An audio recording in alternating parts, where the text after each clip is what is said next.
Hello, everybody, and welcome to the Plane Talking UK podcast. This is episode 411. This is going to be a very unique episode because we have no producer, we have no Carlos, we have no Nev, Matt's frantically hitting the buttons, and we've got all these guests that have never done this before, so what could go wrong? Hi, everybody. How are you? Hey, hi. Yes, I'll be honest, I've never been more nervous right now than I ever have been in my entire life. That's good. That's perfect for aviation. So listen, guys, in this week's show, we have one passenger who we're going to talk about. I can't wait to get everybody's take on this, who instantly becomes a pilot, lands a Cessna Caravan in Florida, and says, I'm the passenger. British Airways says nope to something. To your compensation. And face masks are becoming a dying breed. Also in the military, because I'm here today and I'm running this show, so we're going to have some military. We watched some videos of the mighty F-117 Nighthawk, and we have the first UFO hearing from the Department of Defense in over 50 years. How about that? So I'm going to start around the horn here. Our first guest, because he just took a swig, I'm going to go to him first. It's my man, your man, the main man, Micah. How you doing, Micah? Hey, Armando. Hey, everybody. So great to be here.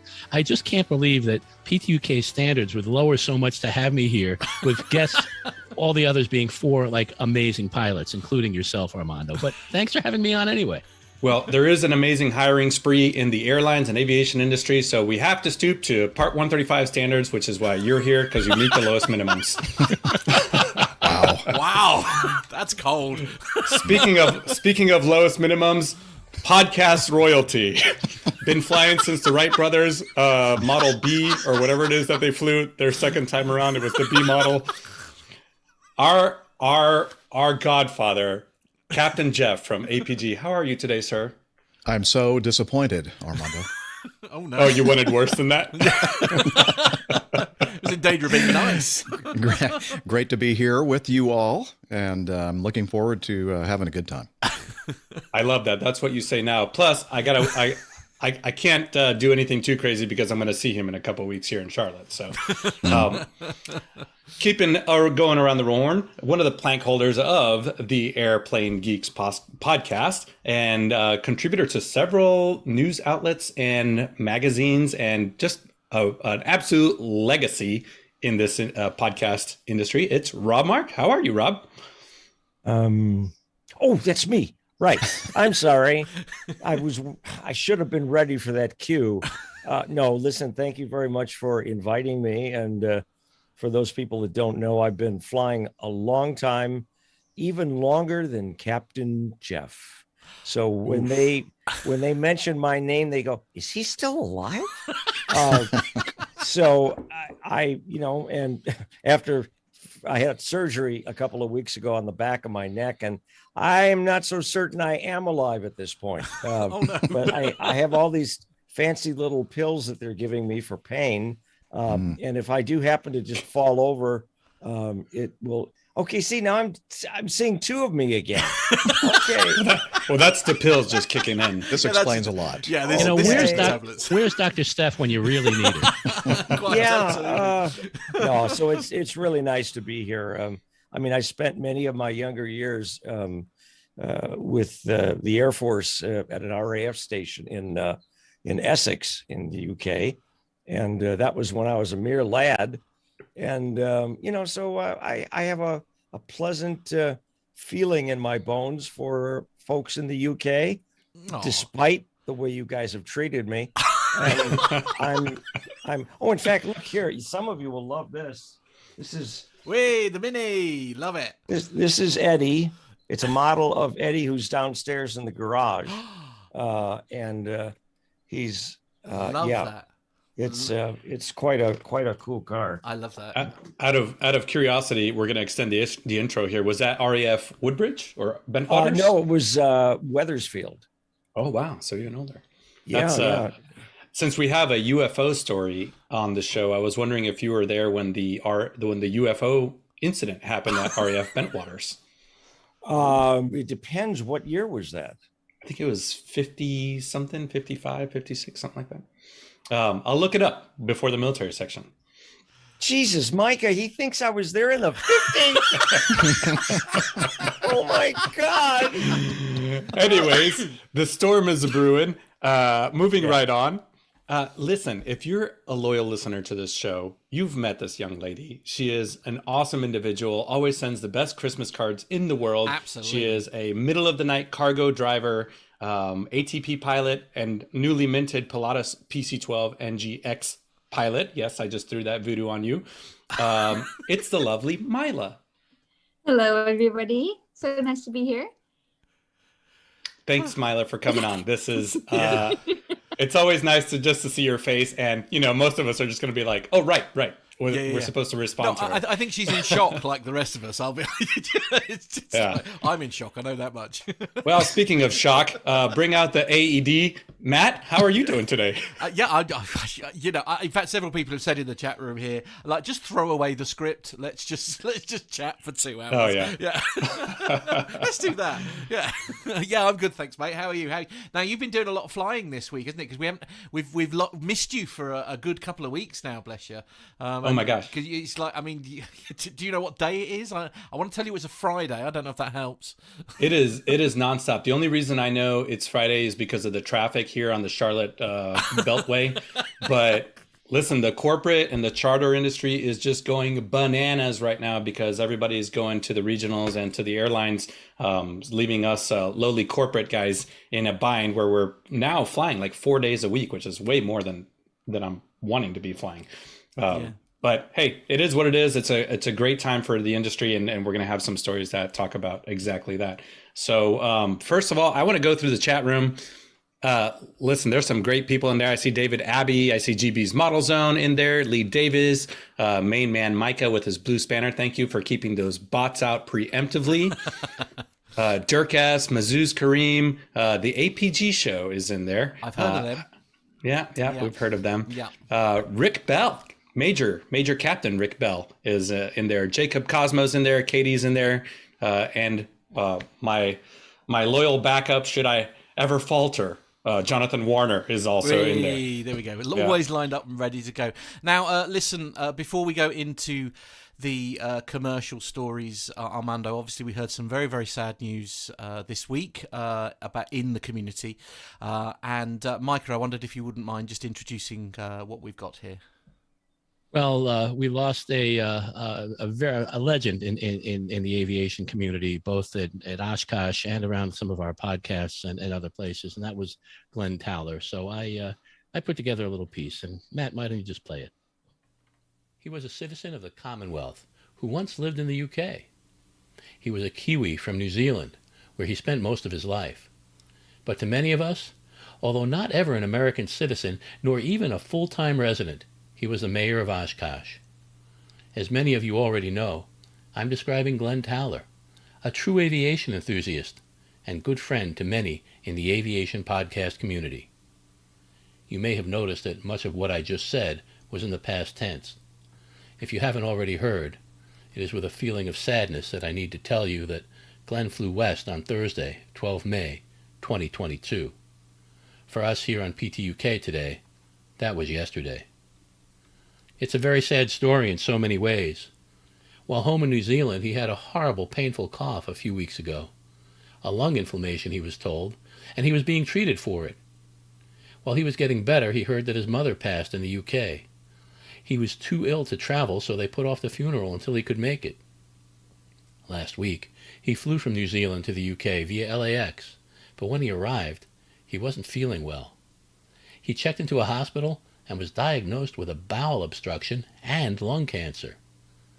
The plan was to have surgery to remove the blockage and then treat the lung cancer. He was in awful pain while they did tests and planned the surgery. On Wednesday, Glenn told us he just found out that his medical issues were beyond any kind of treatment, and he only had weeks to go.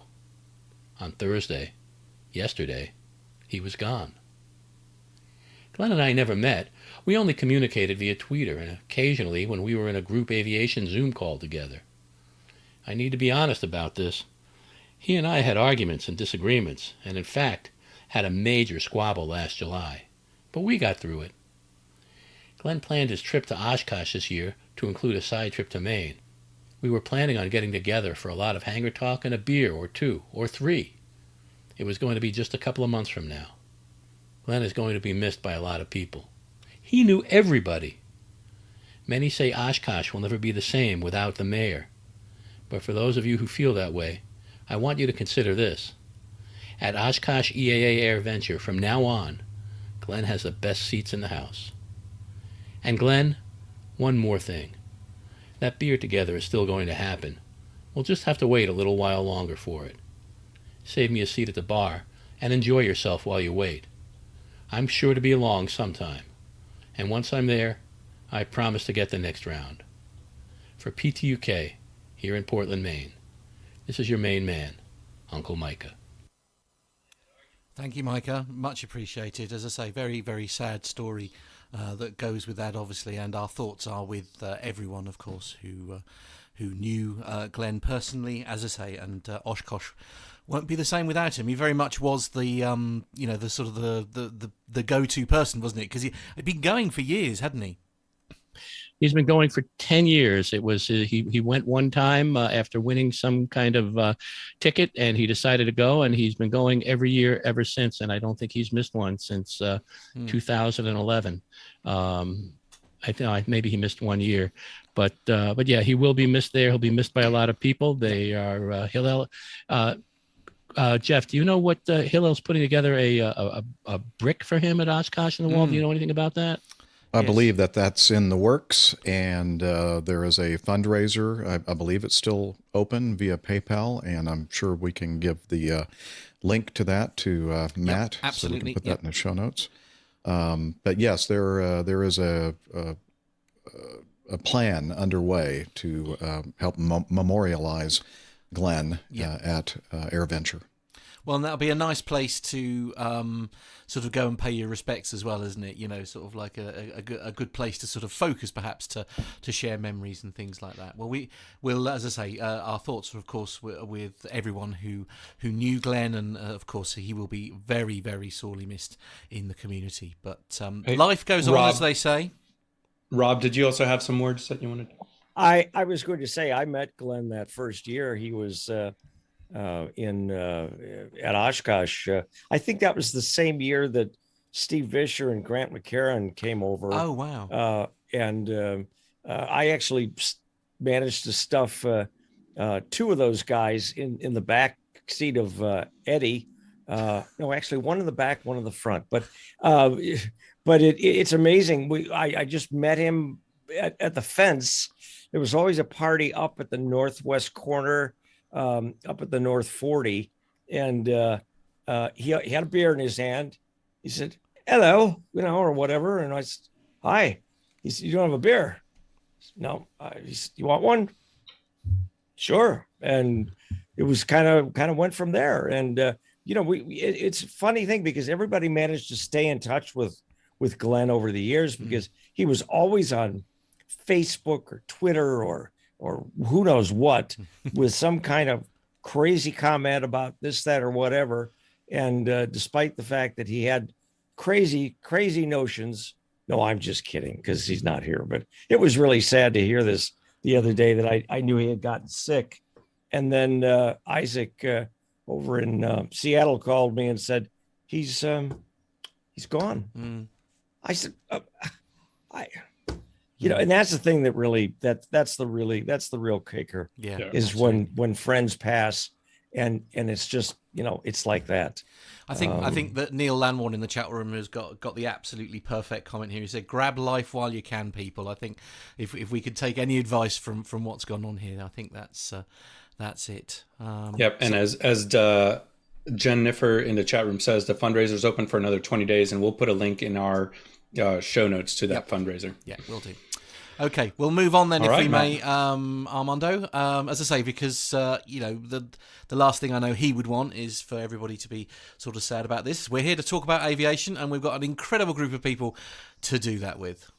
Let's do it. Let's go some commercial. Oh, now you see, you've done that to me. There we go. Turn on the seatbelt light. Please take your seats and fasten your seatbelts.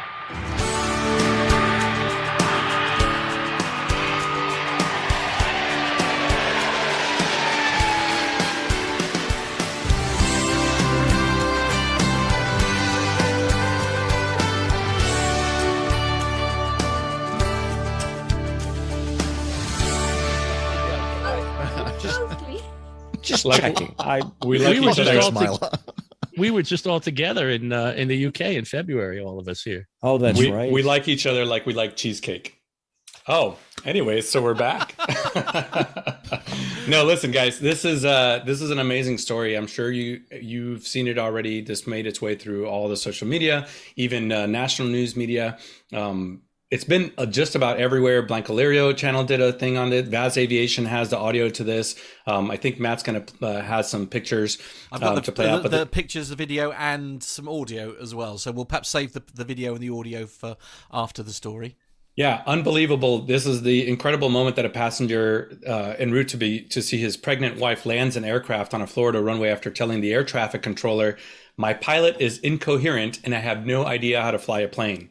Now, this is Carlos's dream in life, is to be called up to the flight deck of an airplane when there's a incapacitation. But as you guys probably saw on the news already, an air traffic controller who was working printed out a picture of the plane's cockpit controls to help this passenger who had zero flight experience. Robert Morgan, who has been in the industry for over 20 years, was on his break this last Tuesday afternoon. He was reading a book outside after switching shifts, as controllers do, when he received an emergency call from a passenger with no flight experience that was trying to land a flight safely after that pilot suffered some kind of medical issue. Morgan had never flown the Cessna 208 Caravan, but is a FAA certified certificated flight instructor. He's got about 1,200 hours himself, and as we know from the Opposing Bases podcast, that's the best combo ever. A controller who is also a pilot. And I feel like every controller should have some kind of flight experience. But either way, once they figured out where this airplane was and who was at the controls and kind of got an idea of the situation, the controller printed out a picture of the cockpit layout, which was a Cessna Caravan C208. I'm still trying to figure out if it was a G1000 or a steam gauge model, but I think it was a G1000. Thanks, Jeff. 51% accuracy right there, which actually probably made it a little bit easier to find things around the cockpit because, most people are used to computer screens. Leonard Thompson International Airport, Marsh Harbor, is where the airplane took off from. The destination was Palm Beach, and I believe he was talking to one of the controllers in South Florida, and they were trying to get him over to Palm Beach approach, as you guys will hear on the video. But one of the funnest quotes from this was the passenger said, "Well, before I knew it, I was on the ground and I was wondering, how do I turn this thing off?" what? Once he landed, Morgan, the air traffic controller, ran out to meet the passenger, who I believe has been identified since then, because there was a couple pictures out on social media. And if you guys watch the video, which we're about to do, the landing a little bit wobbly, but to be honest, it was better than most of the airline pilots out there. It actually did a really, really great job. So Matt, if we've got some video, let's go ahead and play that out. I've got a serious situation here. My pilot has gone incoherent. I have no idea how to fly the airplane, but I'm in 9100. Number 333 Lima Delta, roger. What's your position? I have no idea. I can see the coast of Florida in front of me, and I have no idea. Just a good question to ask. I have a couple things. It's a turbine-powered airplane. The aircraft is on the ground now. So yeah, I mean, the situation with the pilot? perhaps you can comment on the ATC. Number 3 Lima Delta, Well, roger. so Try to hold the wings I'm going to level defer and to see some if of the you other can pilots on here to talk descending about for me. the actual landing. But the ATC controller, I mean, what an amazing job. First of all, they had to identify him. One of the things that they couldn't really figure out is, without being able to squawk 7700 on the transponder, and without knowing where the ident button was, they were trying to talk him through some of those things. They were coming in from the Bahamas, and they had to identify him first. So once they figured out where he was, that's where the ATC was trying to talk him through getting some frequencies in there, changing over to frequencies, talking to somebody else. But ultimately, they actually gave him a phone number to call, and the phone number was to Palm Beach approach. And I believe that's how they ended up getting the airplane down. But As the video is ending, we'll just go around the horn here. Rob, now you said you've got some time in the Caravan, right? Well, yeah, I do. And the Caravan, it's a turbine powered airplane. So it's a jet engine connected to a propeller. But inside, it looks very much like a Cessna 206, which is just a big stretch Cessna. And it's a heavier airplane, but it's very nice to fly. And of course, it doesn't have a whole lot of tricks behind it. There are some occasional issues that the pilots have walked into when it gets into icing, but that's not something that happens a whole lot where this took place. But again, it's a nice airplane to fly. There are thousands of them out there flying. And Rob, you're a former controller. What do you think was going through the controller's mind at the time? I think if you have a controller who is in the old days when I was a controller, it was very common for the controllers to be pilots. It's not so much anymore. And to have one that was an instructor, the last TRACON I worked in, there were 4 of us that were instructors. So, it gives you the ability to imagine being in the right seat saying, okay, hang on a second, just take a deep breath. First of all, don't panic. Just what's the airplane doing right now? I don't know if it was on autopilot or if he was hand flying it or what exactly. My guess is it was probably on autopilot, which gave them a little breathing space. Jeff, you know something? I don't. Go ahead. Well, no, you go ahead. I'll take over from you. Again, I'm only guessing because it's again, the visibility out the window would have been grand. It wasn't in the clouds, and again, when the airplane's not pitching and rocking and rolling, it's a little easier to keep somebody calm. But again, I don't know. I'd like to hear the conversation between the controller and the all of it, where the controller may have tried to figure out what the pilot's capabilities were, which was pretty easy. He didn't have any capabilities, but he certainly could follow instructions. And I think that's what really made the day, because he didn't panic and he did what he was told. And boy, that landing back at was it West Palm that he landed Yes. at? Yeah, man, that's a great landing. It's not a bad landing, is it? It doesn't look like that's the first time you've done it. No. I've had worse landings at Palm Beach International myself. Here's the important thing, though. When I was first starting to transition to the jets, I struggled because it's completely new and it's different and you're doing something you've never done before. And my instructor used to tell me, fly it like a Cessna. Just go back to the basics and relax and just fly. It's an airplane. It's going to do what it's going to do. And I think in this case, we're all experienced pilots or flyers. And the most important thing is to go back to those basics. And I think the controller did a really good job in explaining to this person, okay, you're going to do this and you're going to do that. And then, next step. Back to the basics, which just reminded me, fly it like a Cessna. So whenever you're in trouble, fly it like a Cessna. Yeah, one of the things that I do when I was flying for Civil Air Patrol was using the right terminology and the right verbiage, flying cadets, right? And John Jester's in the chat room. He was there with me and has flown hundreds of cadets, where you have to change the way you speak to, hey, maybe pull back, or left hand down, or right hand down, or hey, look at the horizon. Look, is there the same amount of distance between the left wing and the right wing? And you have to remove all the technical jargon out of it, which the controllers did a great job. But Jeff, go ahead. Okay, as amazing as all the stuff that we've talked about and what they've emphasized on the video coverage and news coverage, something that has been left out, which I think is very critical. About 52 nautical miles southeast of Fort Pierce, and I'm reading from one of the news sources, the aircraft's pilot told the 2 passengers on board that he wasn't feeling well. He then collapsed, pushing the yoke forward. The aircraft immediately entered a very steep dive from 10,000 feet and around 154 knots of ground speed. It got to 6,200 feet and an alarming 295 knots ground speed.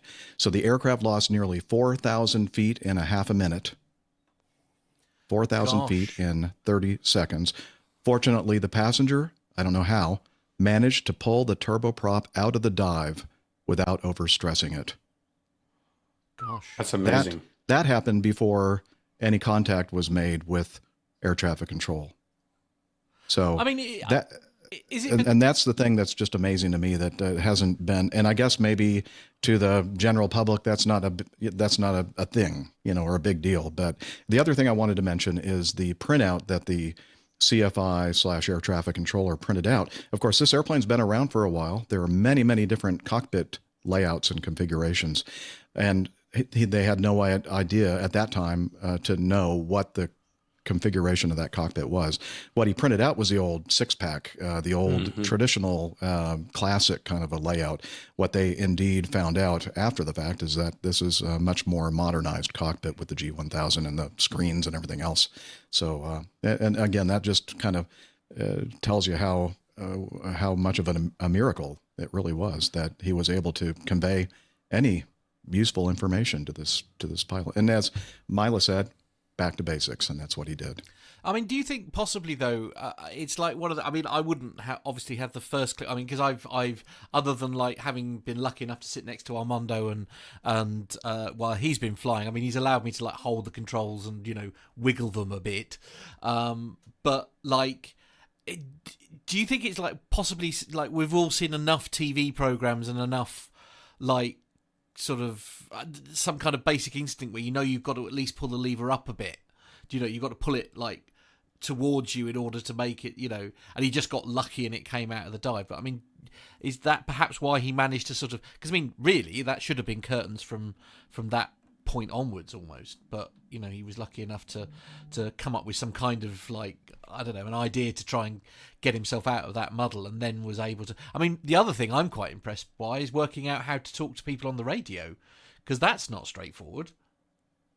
Yeah, that's one of the things that I was thinking about, Matt, is how do you even find the push to talk button? It's just labeled PTT. Yeah. Like the average person doesn't know what PTT means.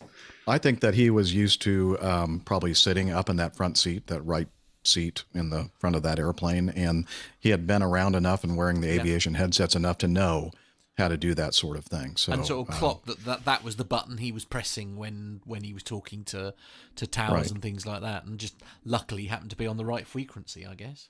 Another thing in this article I was reading regarding the initial emergency when the pilot passed out, essentially, is that it said that in addition to all of this, he had another challenge, the autopilot.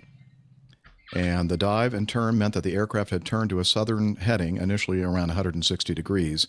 And it was soon after this that the passenger contacted air traffic control, informing them of the situation, and they were 9,100 feet.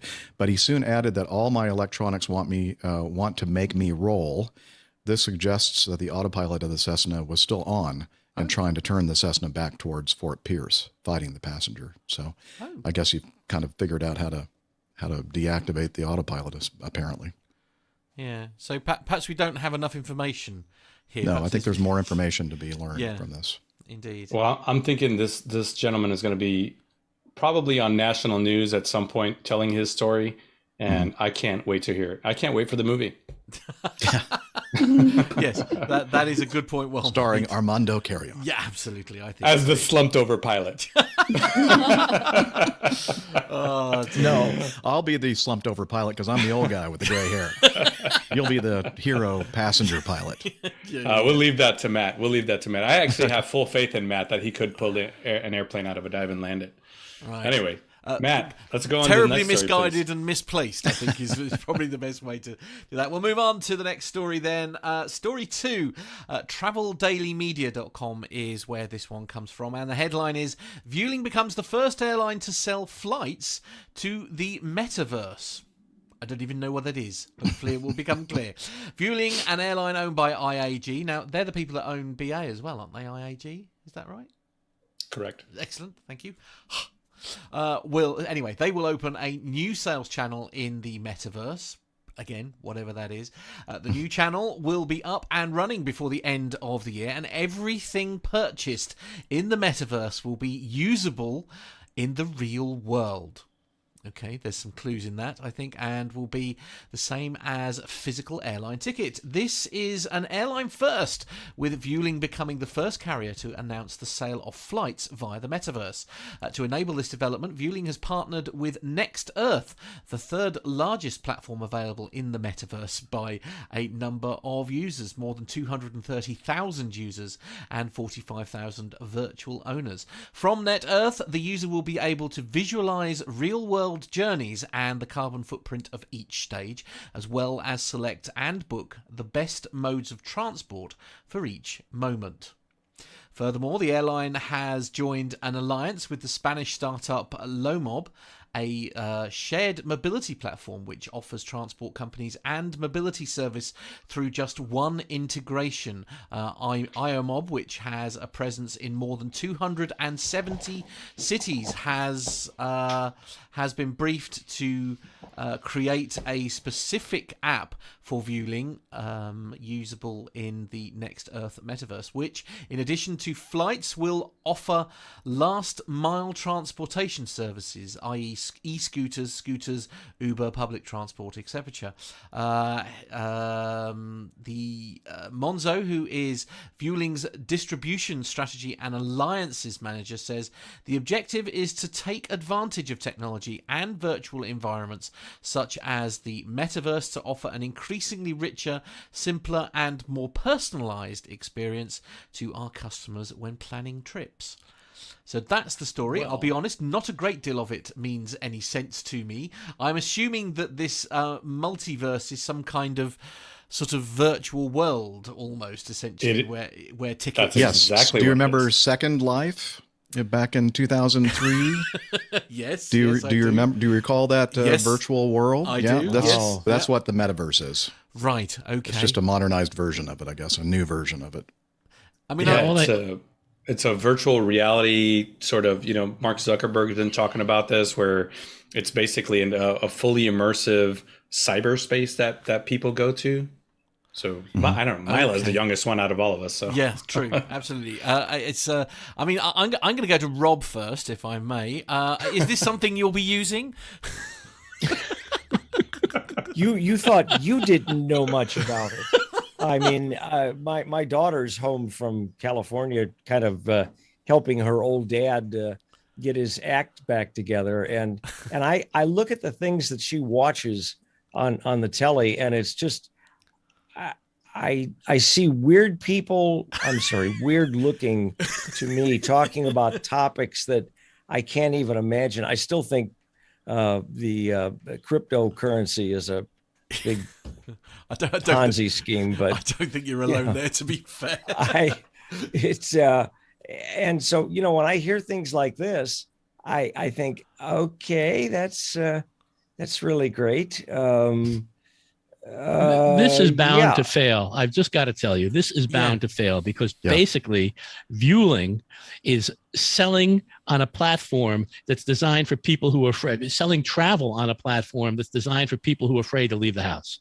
So how can it possibly work? Not a good market to be It sounds ridiculous to me. Yeah. Well, they sell the tickets, though, Micah, and then they never show up. So it's a win-win for Vueling. Absolutely, yeah. I guess. I mean, Mila. I mean, please help me explain how I think. I mean, I can't get I genuinely can't get my head around this. It's like, is it a gimmick? Well, there's. All right. Imagine. We've got the internet, right? And I've heard of that. Yes, I'm good with that. Yes. We're making a podcast, so we are creating content. Yep. Now, if you use a virtual reality world, so you put on the glasses and you go into this world, this universe, people can also start to make content. It can be visual content. You can make like trees or forests, or it can be any kind of content, and you could sell this to somebody else, right? You could make clothes for your avatar to wear, or you can make music, or graphics or anything, and you can sell that stuff. So basically, you're creating a platform that allows you to create some sort of financial interaction as well as engage with others. And then if you start making money off of this, for example, you're a storyteller, you tell a story in some form on this platform, or you create a game that people can play or something like this, then of course you could monetize this, and then that goes straight into your bank account. Now, at the end of the day, you take the virtual reality glasses off, that money is still going to be in your bank account because you have created something that other people can buy. And then you could, of course, use that money to buy a flight or wow. Like okay, so Neil Lamwan's got a great comment in the chat room here. He's saying, so now you can queue up at security for 4 hours, but virtually. I think that's lovely. Well, speaking of the chat room, I'm with Rick Bell on this one, because if we're flying airplanes in cyberspace and the multiverse, isn't that where, like in Spider-Man and Doctor Strange, like that, isn't that where all the villains always go to attack the airplanes in the air in the movies? So I don't want to buy a ticket on a Vueling virtual airliner because it's going to get attacked by a flying spider. Yeah, it's not the way forward, is it? I don't know. Jeff, any comments? Yeah, I remember Second Life and how everybody was excited about that, and I see the same future for metaverse. But maybe I'm just being an old fart. That's what they said about the compact disc, also, Jeff. Yeah. Yeah. Oh, don't. It's just like, I see. I'm old enough, as I say, because everybody was asking me when they released. I think it was the Philips. What was it? The Philips DAT tape or the Sony mini disc player? Because basically, whichever one I bought, it was going to be obsolete by Easter. Yeah. You know. Mm-hmm. But you know, what's wrong with actually getting out in the world and interacting with like real people? Or real trees. Yeah, real trees. Real airplanes. Real trees? Like, first we had radio, right? So first we had radio, and then somebody introduced television. And we were like, yeah, but you could just still read a book. Oh, you see, I don't see the connection there. Yeah, I guess now then she makes a good point. We got the computers and internet, and now we've got like You see the problem we have here, Mila, and I'm sure everybody will agree with me, is what Mila's doing here is she's applying logic here. That's clearly where we shouldn't be doing that. I mean, hey, right. If it works for people, great. But yeah, I'm out. Well, if I was in Dragon's Den, I'd be out. You know, I finally got rid of 4 of my 5 VHS players. I still have one if anybody needs it. Okay. I have 2 DAT machines if you need a DAT machine. Oh my goodness! I've got 3 CD players, and Jeff's been to my house. You've seen it. I've got over 1,000 CDs. Not to mention the 600 LPs that are in the closet that I haven't played. Do love a bit of vinyl. Love a bit of vinyl. You know, just the way it goes. Indeed. Well, Mila, why don't you throw us a hand and pull us out of this cyber puddle that we're wallowing in? Okay, good. Well, the next story is about a woman who got slapped with £100 fine. It's on themirror.co.uk. Which is where we go for all of our aviation-related news, obviously. This has got something to do with aviation, I promise. Yeah. So she pulled her car over during a panic attack, and around the airport there's all these no-stop zones, and she got fined £100. So let me read this to you. A woman was slapped with £100 fine when pulled over outside an airport because she was suffering a panic attack, her husband has claimed. Annie Amos, 68, pulled over in a no-stopping zone when she experienced heart palpitations waiting for her husband, Steve, who's 65, to leave the airport in February. Steve said his wife, Annie, paid for parking at 2 different places at Bristol Airport. Steve, who has cancer and was experiencing severe reactions to radiotherapy, texted his wife to say he had been moved to the front of the plane to be near the toilet. And he started to have a panic attack after receiving the text and was forced to pull over. Steve says she didn't see the signs as she was driving during Storm Franklin, and her view was obstructed. Her car was picked up by cameras and she was subsequently fined for pulling over in a no-stopping zone.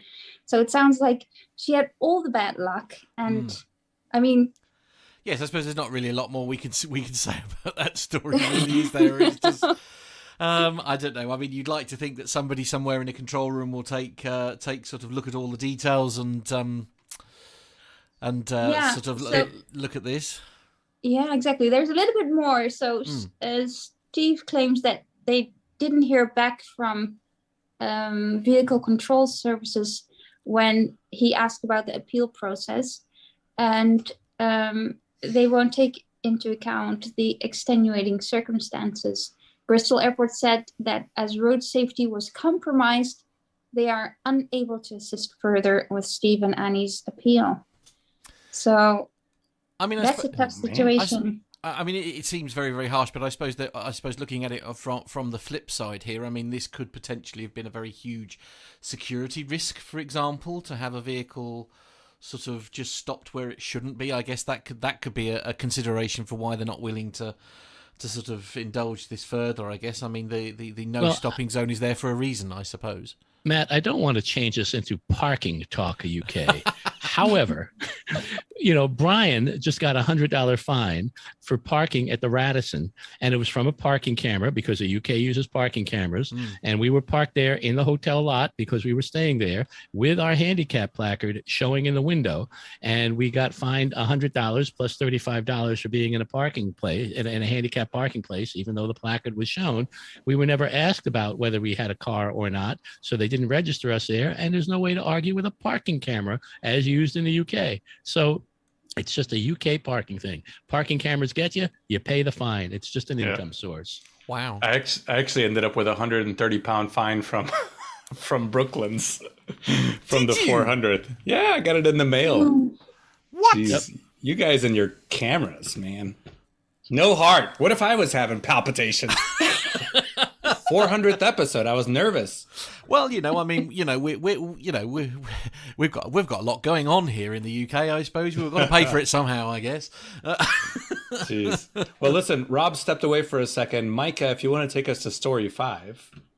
I will do that.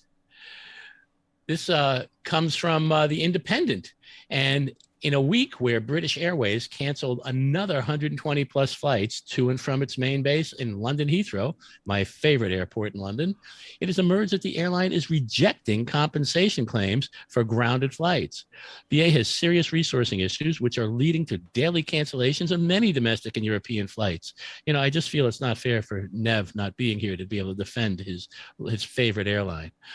The airline says that most passengers are informed well in advance, but if travelers are given less than 2 weeks' notice under European air passenger rights rules, they are entitled to cash compensation between 220 and 520 pounds, depending on the length of the flight. Boy, I wish that happened in the USA. We could be canceled the day before. We could be canceled 10 minutes before, and there's nothing we can do about it. The only grounds on which a carrier can reject, that's what they do with the parking fines. They give them to BA to pay off these anyway. See what you did there.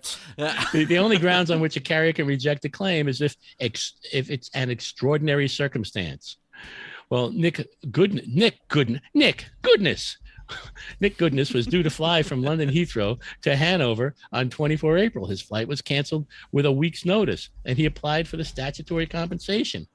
But the passenger was told, quote, "Your claim's been refused because flight BA 978 on 24 April was canceled as a result of the global pandemic caused by COVID-19. I just got to say, that makes no sense to me. I arrived on February 28th. The mask rule was already gone. The pandemic was over. So, anyway. Yeah, I know what you mean. Yeah. It is not, quote, continued, it is not inherent in the normal activity of the airline and could not have been anticipated. Since the cancellation of the flight was caused by restrictions imposed as a result of a global pandemic in accordance with the provisions of EC Regulation 261/2004, I'm afraid this means you are not entitled to receive EU compensation on this occasion. Lawyers contacted the Independent, expressed skepticism. Contacted by the Independent, expressed skepticism over this British Airways defense. Staff shortage is not regarded as an extraordinary circumstance, which is exactly my thought. The claim that the cancellation of the flight was due to restrictions imposed as a result of a global pandemic looks difficult to sustain, one legal expert said. On the day Mr. Goodness had his flight canceled, dozens of other services operated between the UK and Germany. So anyway, British Airways says, we're sorry that in this case, we incorrectly denied a compensation claim, and we're contacting our customer to apologize and resolve the matter. A spokesperson for the Civil Aviation Authority said, if customers are concerned that airlines are not upholding their rights appropriately, then they should complain to their airline. Yeah, that really helped here. And if they are not satisfied, with the response, consumers can seek redress via the approved Alternative Dispute Resolution, ADR, service. Well, I got a question for Jeff on this one. As a captain of a flight, are you worried at all about, other than the safety of the passengers, about the airline's policies or the FAA's policies on cancellations and reimbursement and money? Is that in your cross-check when you're delayed? No, I'm not concerned at all, because it's not something that is part of my decision-making process. That's all separated from my job of safely transporting passengers from point A to point B. Yeah, and Micah, Rob, we do have rules. This is not. It doesn't apply to the corporate side. But we do have rules here in the U.S. about extended delays, right? 3-4 hour delays, or is that just I know the Europeans have it. Yeah, 3 hour ramp delay was the last I heard, but that's pretty old. That may have changed. Still the same. In terms of what the captain can do. I mean, if you've got somebody on board who is or about to be on board that's really upset, you want to keep an eye on them, because you don't want this customer service issue to blow up into something that it didn't need to be. And most customer service issues do blow up because somebody says, well, you know what, that's the rule. And if you don't like it, I'm sorry, but take it up with the department. And honestly, let's face it, most people don't complain. I think maybe this last few years, people have gotten better at complaining, or let's just say not complaining, but just showing dissatisfaction or perhaps not believing what they're being told, that this is the way it is. But the aviation business is a tough one. And when you have so many carriers that each have their own system, although they're operating under a broader government guidelines, it's enough to make anybody crazy. And but again, I agree with Jeff. That's a long answer to a short story, but no, I mean it's not usually the cockpit crew's problem. And I guess from my perspective here, looking at it from like a media perspective, I mean, BA of late have had a real rough time in the media here, because their IT problems, for example, have been dogging them for constantly. I mean if we go back to the 400th, for example, there were people that couldn't come because of an IT issue, and they literally, because they rely heavily on the digital manifest, they literally couldn't get these planes in the air, and things like that. And it's just been one thing after another. And I know, of course, BA aren't alone here, are they, in terms of having issues with crew levels and things like that. Things on, a lot of airlines are struggling, aren't they, to get these planes in the air, because they are short on staff. There's no two ways about that. I don't think we talked about it on the show, but I saw an article that American Airlines is starting to use buses, and some other airlines are starting to use buses on some short routes, because there's such a pilot shortage. And listen, I don't want to plug any other podcasts on this show, but Jeff, I was actually listening to APG a couple weeks ago when you were talking about how your passengers were surprisingly understanding when you had a bunch of delays. You had an airplane that was broken, and then dispatch, and then the maintenance took the airplane from you, and that you were surprised and pleased at how understanding the passengers were on that trip, weren't you? Yes, I was. And I think a big part of that is that from the very beginning, I communicated with the passengers before they even boarded the aircraft, because we had an issue that delayed boarding. And so I went out to the gate area and addressed the passengers and explained what was happening and what I thought was going to happen, and that was going to be resolved. And that was the word that I got from the mechanics. And sure enough, they gave us the green light. We boarded the aircraft, and honestly, I thought the mechanic, when he stepped in right literally before the door was closed by the agent, and I felt a presence on my right shoulder, and hello, may I help you?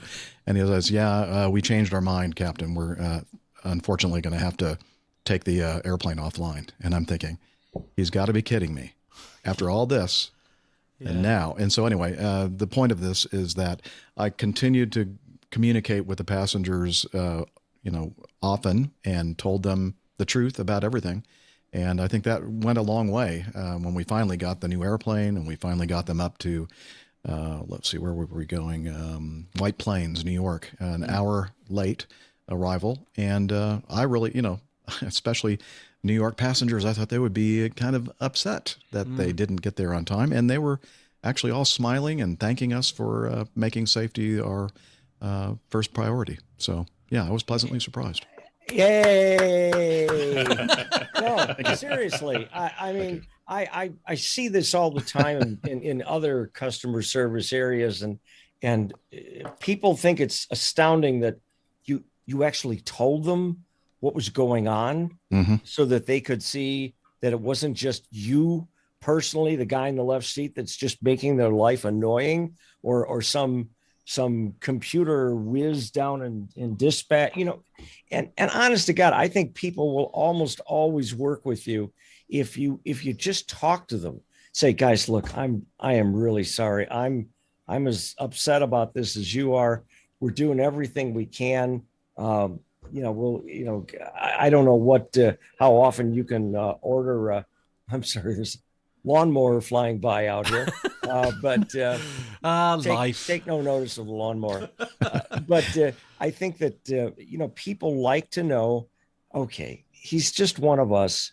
He's doing the best he can. Well, we can't expect miracles. Stuff breaks, weather happens, and again, but so many. And Jeff, you know this as well as I do, and Armando, you're learning it, I'm sure, but. There are a lot of crews. Armando knows everything. Okay. I'm sorry. I won't make that mistake again. Okay. But that there are crews that are lousy communicators. Yeah. They're just lousy. And they go, hey, I can fly the pants off this airplane, but talk to the people. I've got a friend that flies for FedEx, and Pete always said, that's why I went to FedEx, because I turned left, closed the door, maybe. But boxes don't ask for anything. No, and there are people that love flying but hate talking to people. That's why these people don't want to be corporate pilots, because you are in the wrong game. And that's where I spent most of my time, was in corporate. You've got to be able to talk to people because you're handling so many of the moving parts that the airline people handle for you. And the catering's wrong. Guess what?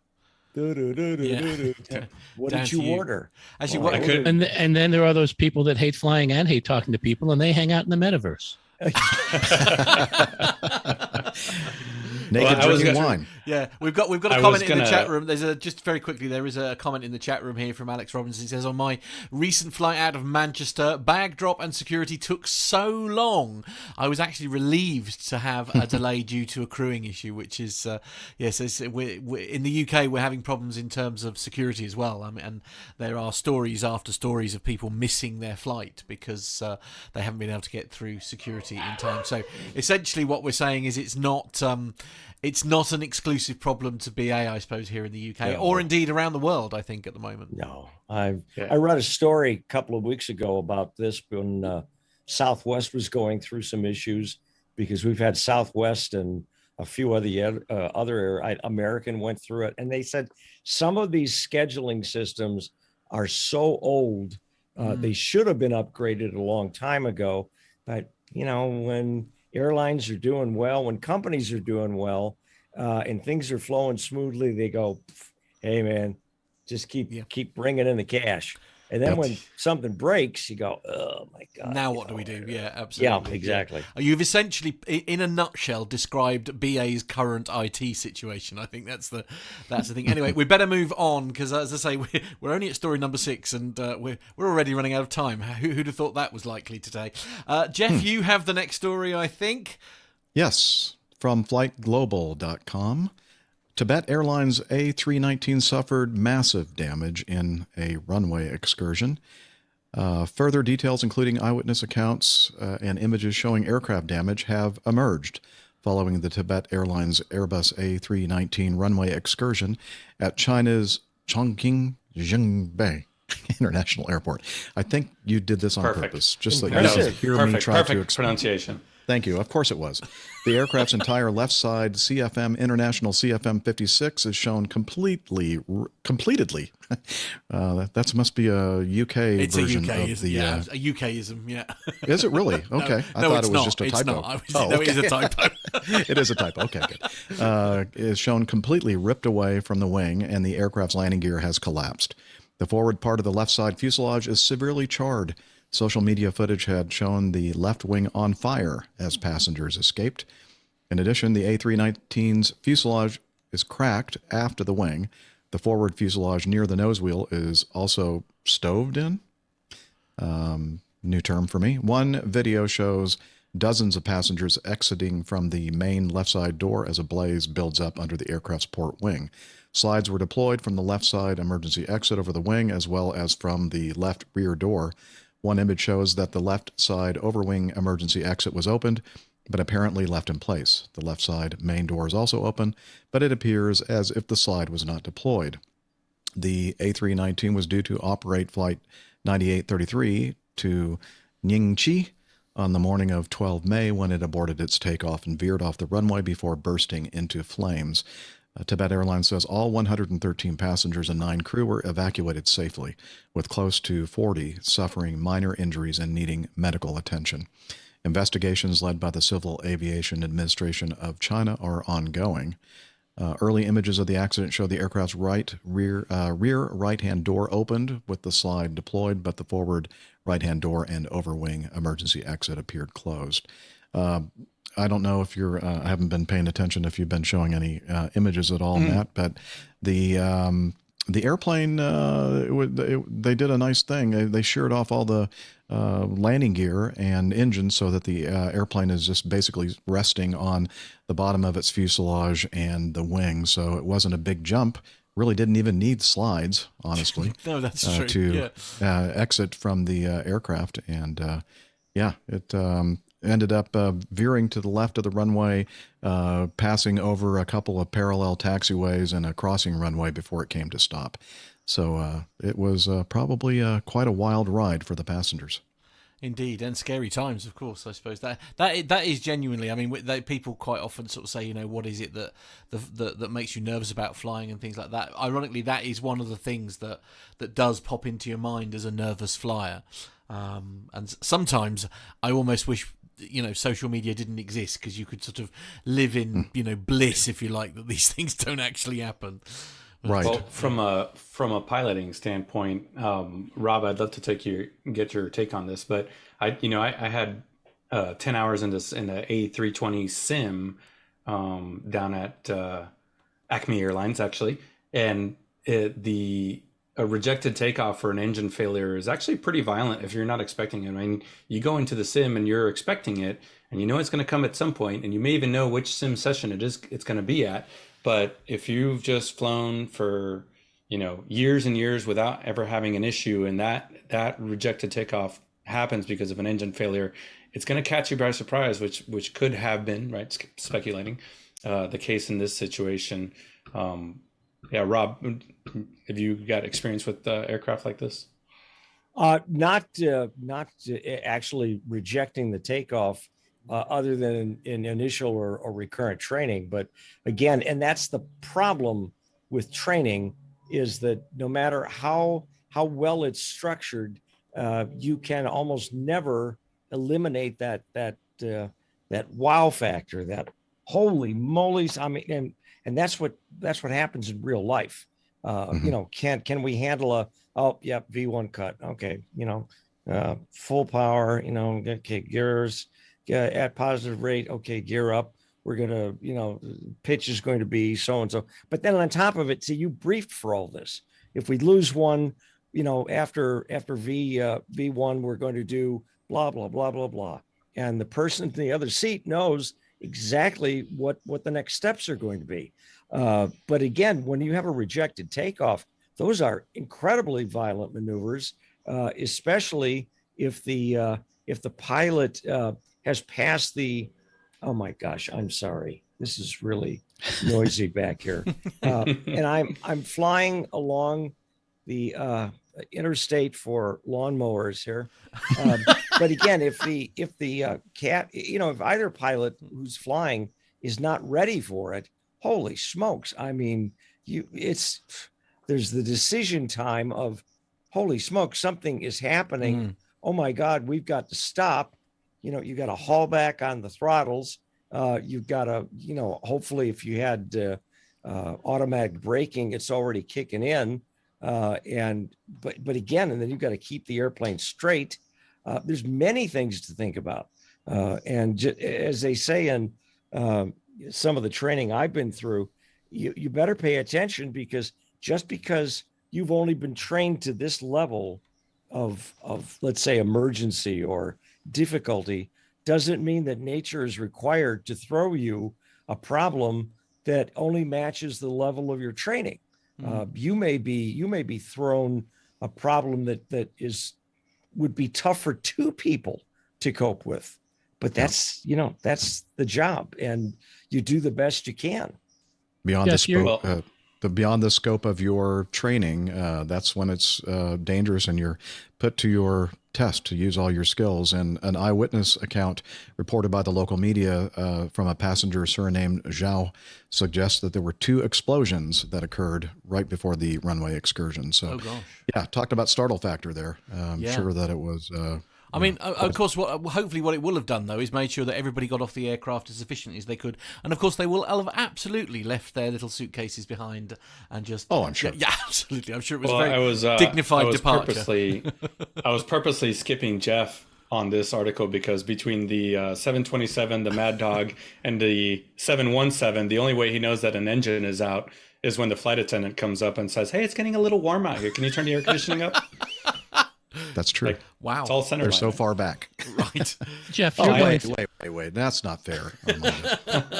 Jeff, you're going through recurrent training this week. Do you find that it's something that really does help you and improve your flying skills? And have you dealt with, I mean, you've been flying commercially and flying passengers, you know, in commercial airliners for the past 200 years. Have you dealt with rejected takeoffs? Oh, 200 years. Thank you. Yeah, you know, honestly, it's really hard to improve my skills. They're at such a high level. I mean, that goes. Now. That's obviously a given. I mean that really goes without saying, doesn't it? No. Yes, it's very useful because all the pilots here can attest to the fact that there are things that we do in the simulator every 6 months, 9 months, a year, depending on your airline cycle, that you will hopefully never have to experience in real life. And just going through that for me, 9 months is great. And so that if it does actually occur in real life, I'll be somewhat ready for it. Again, it's hard to estimate how much of a factor the startle effect is going to be, and each situation is going to be different. But you're just hoping that training is just embedded in into your skill set, and almost like muscle memory. Almost like muscle memory, exactly. Isn't it? One of those sort of things. Just like this is happening, you just go into, excuse the pun, autopilot. I actually want to hear from Micah, or not Micah, Mila on this one, from your experience in training in the ATP and the turboprops. Yeah, so for me, it was very useful. I've had several situations which were under a control, like a rejected takeoff, but a controlled rejected takeoff, where we said, okay, we already see engine temperatures are high. If we reach a certain limit, we're going to reject the takeoff. And so it was pre-discussed and still executed very calmly, not a problem at all. But I've also been in a situation where it was very unexpected, and I realized like, oh, we've trained for this. It is different, but still I can use this, and this to help make the situation as positive as possible. I was flying a cargo airplane and we ended up with smoke in the cargo bay. Now, when you fly cargo, of course, and you get smoke, anything could be on fire and it could really rapidly get out of hand. Thankfully, in this occasion, it didn't, but we did declare a Mayday. And in that moment, you go through whatever you practiced, but you also try and practically do the best you can, because you know you're going to miss things, you know you're going to maybe, you know, the situation is different than the exact scenario in the simulator, but still you kind of rationalize the situation. So because you had this training in the simulator, you know, okay, I can do this, I can do this, I can do that, and all those things are going to help me make this into a good outcome. And after that Mayday, I sat down with the captain as well, and we had a conversation about it, and we said, well, anybody could have told you how you should have done it, but we decided to do what we did, and it is good. We can be proud of ourselves, and no matter what anybody else says, we did the right thing. So, and then you see that, yes, scenarios are different from the simulator, but the training really, really helps, especially for your mindset, because it just helps you keep calm. I bet. Yeah.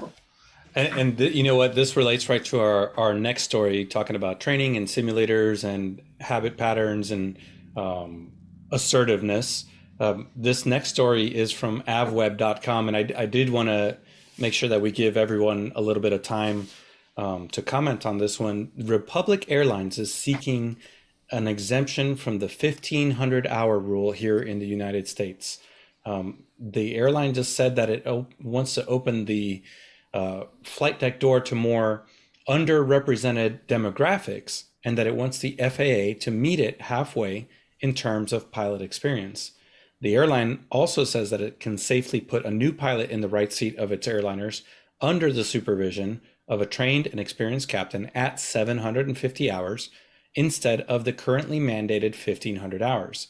There was a quote that said, "The Republic restricted ATP program is designed to make airline pilot career opportunities more accessible for qualified individuals from underrepresented groups who meet the selection criteria but may not have the financial means or academic support to pursue an aviation career path." The airline said that in its pitch to the FAA for an exemption to the current rule. Right now, the main exemption to the 1,500-hour rule is one that allows military pilots to get an ATP at 750 hours. Republic says that its restricted ATP program, run through its company-owned Lift Flight Academy, matches or exceeds the training standards for new military pilots and is better tailored to the airliner environment. Bold statement. It also says that the program would be far less expensive and time-consuming for new pilots, thus making it more accessible. So obviously, as basically the only one here who is we'll say rubbish at aviation, I don't really know quite what. There's a lot of stuff in there that I don't really understand. So if I can ask some questions first before we launch into the discussion. So explain to me what the 1,500-hour rule is at the moment, and what is this exemption all about? So I'm actually going to go. Let Mila explain that, because she's just gone through this. Oh, okay. Yeah. Well, but it's different in Europe. Yeah, they don't have the same rules as we have. But there's also commonalities, right? So when you get your flight pilot license, there's 3 stages. The first one is the private pilot license. Yep. Then the commercial pilot license, and then your ATPL, or your airline transport pilot license. Yeah. The first one, the private pilot license, I think you need 70 hours. Yep. Or Okay. I'm not quite sure about the hours, but this allows you to fly any small airplane under 5,700 kilos, and you can be the operator of this airplane by yourself. And actually, for reference, from my perspective, that's essentially what Carlos is doing at the moment. He's doing that first phase of becoming a private pilot. Through all no matter what kind of training, this is all, you're going to go through these steps. Right. Yep. Okay. And then eventually you can get your CPL, your commercial pilot license, and this allows you to do work as a pilot. Okay. And then the airline pilot license, you would need to have 1,500 hours for this. So in order to operate a jet, for example, you would need to have these 1,500 hours. In Europe, you can have what's called a frozen ATPL, which means you do all the theoretics for your ATPL, but not the flying part yet. So you have a commercial pilot's license, and then you can also fly the jet as a second in command. And then once you reach your 1,500 hours, you can become a captain. But in the United States. So with, in terms of that, when you're second in command, that still counts towards the hours that you're building up, even though you're second in command? Not completely. So it counts towards your total hours, but it doesn't count towards your command hours. Right. And command hours are hours which you do from the left seat, which count towards your captaincy, basically, so to speak. So if you're flying an airplane that only requires one pilot, you would be the pilot in command. Right. And you could build those hours. If you're flying an airplane that requires a multi-crew, then you would be second in command, and you would only be able to build command hours if you have a special training captain with you. Okay. So in terms, so that's essentially how the system works here in Europe, yeah. So perhaps I could now defer to either Armando or Jeff. So how does that differ in the US? So that's the system here we have in Europe, and I believe, as far as I'm aware, that's still the case here in the UK. I know things are a bit strange at the moment, but as far as I'm aware, it's still the same. So I'll tell you a little bit about the numbers, but I'll defer to the other three gentlemen, because there's a little bit of history with the 1,500-hour rules, otherwise kind of known as the Colgan rule. But from the number standpoint, here in the U.S., you need, in order to be an airline or a Part 121 first officer or second in command, you need an ATP. Here in the U.S., you can get an ATP at 1,500 hours. A smattering of subcategories in that. You have to have a certain amount of cross-country time, nighttime, et cetera, et cetera. But then there's these other little exemptions that military pilots at 750 hours can get a restricted ATP. Right. Graduates from an approved 4-year university with about 1,000 flight hours can get an ATP or a restricted ATP at 1,000 hours. Or if they've completed basically less than half of their degree, or 60 credit hours, then they can get their restricted ATP at 1,250 hours. So either way, it's either 1,000 for a 4-year degree, 1,250 for half a degree, or 1,500 for everybody else except for military, who gets it at 750. And you need that not necessarily to apply for the airlines, because an airline like Delta Airlines, for example, they'll issue you your ATP if you get hired on meeting the minimums, but you don't have the actual paper certificate. They will issue that certificate as you go through training.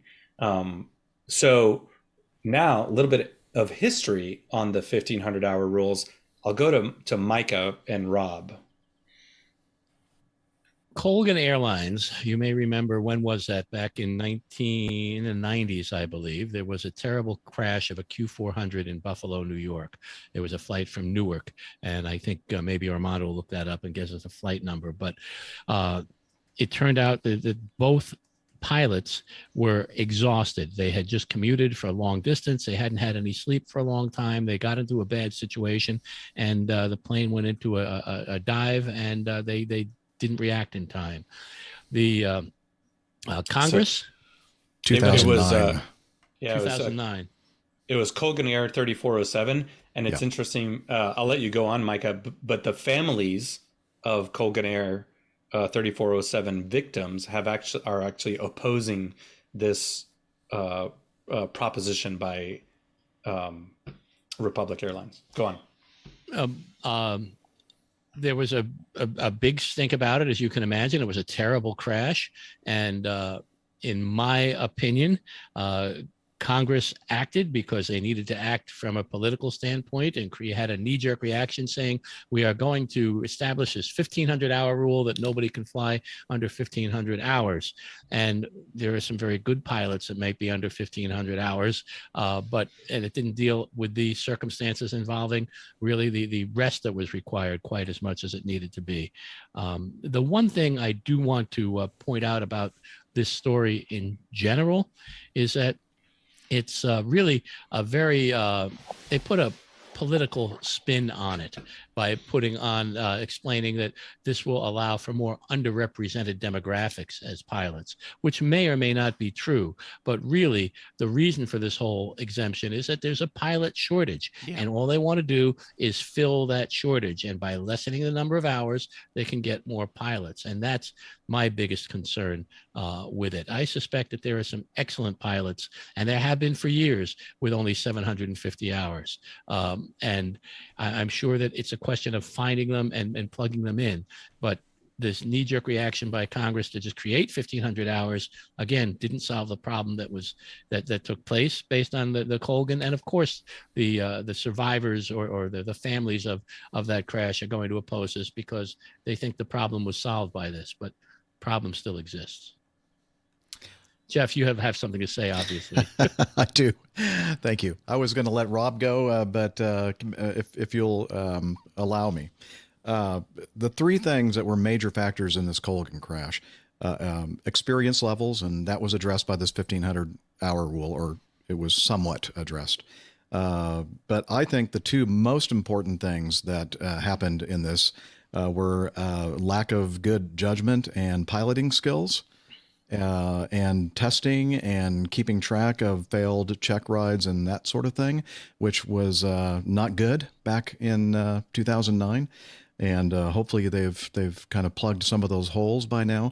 And the third thing, fatigue. And, Armando mentioned the fact that the fatigue was a major factor here. And honestly, they didn't do anything really, in my opinion, to address that, especially the issue of people commuting all the way from the West Coast to start a trip on the East Coast and then to fly into some very challenging icing conditions and pair that with a captain who had failed many check rides at various airlines along his way. And the first officer was very new and didn't have a lot of experience. I'm not sure what her skill levels or judgment making skills were, but those, to me, were the most important aspects of the reason for this crash.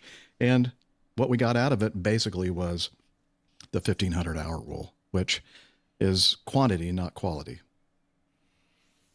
I mean, there's potentially an argument, I guess, here that you could have a very capable pilot with less hours under their belt.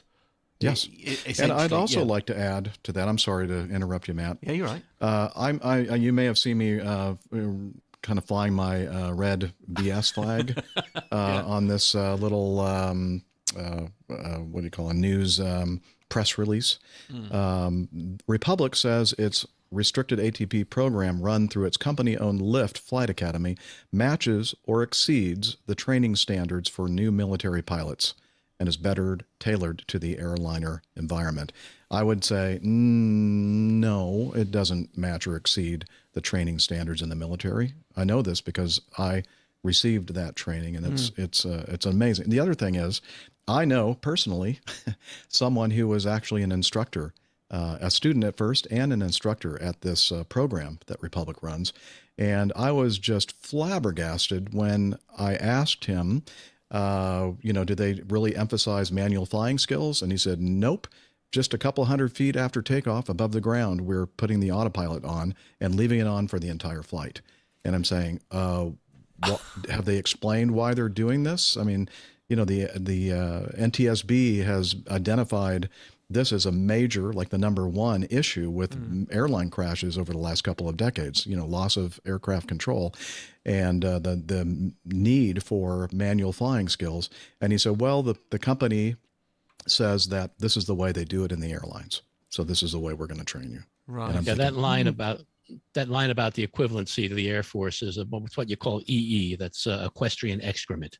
Exactly. And the thing that is amazing to me, a military pilot, even in today's new generation military training, most of the time that they spend flying airplanes is manually controlling the airplane. There's not a lot of autopilot usage. And so you're just building those fundamental, as again, going back with what Mila said earlier, fundamentals, the basics. And that's what you need. And a company that is not pushing pilots to exercise these kind of skills from early on, that is just a recipe for disaster, in my opinion. I'm concerned about it. I honestly am. Rob, I'd like to get your take on this. Well, it's about time. I mean, no, I'm kidding. I'm kidding. Blah, blah, Sorry, blah. Rob. I took all your time. No, that's okay. No, this has been an annoying problem for a long time for those of us in the industry. And also, we do understand. I interviewed 2 or 3 different members of family people that had loved ones on 3407, and it was not a fun time at all. It was so sad to say that, wait a minute, the Congress is going to legislate something to fix this. We didn't understand it when it first came to be, because, again, as you said, there's no evidence that people that were flying that had less than 1,500 hours were poorer pilots than those that had it. As everybody's mentioned, these 2 people had way more time than that. So the point was what? It was politicians, making their constituents feel good. And it's a shame because, again, those families thought that it's because of this rule that the accident rate has dropped precipitously over the last 10 years. And it has nothing to do with it. It just doesn't. And I hate to say, well, I think it's crazy, but I think it's crazy to pull it back now in order to allow more people to fly, to solve your staffing issue. Let's face it, when the pandemic hit, nobody told the folks in Atlanta or in Chicago or in Dallas or whatever that, hey, you've got to get rid of as many pilots, as much dead weight as you can, because we're going to be way over. And he said, hey, we're going to do this. It's going to help us out. And within 6 months, they were saying, on second thought, maybe that wasn't such a great idea. Maybe we shouldn't have offered early retirement to everybody and gotten them off the books, and because now we're short of bodies, because people are still retiring and they're trying to manage growth at the same time, and you can't have it all. No, you just can't have it all. If you look at it from a strictly mathematical point of view, regardless of skill level or how good or how bad pilots are, in order to get the 1,500 hours, you take somewhere between 3 and 5 years of flying to reach this if you continuously fly.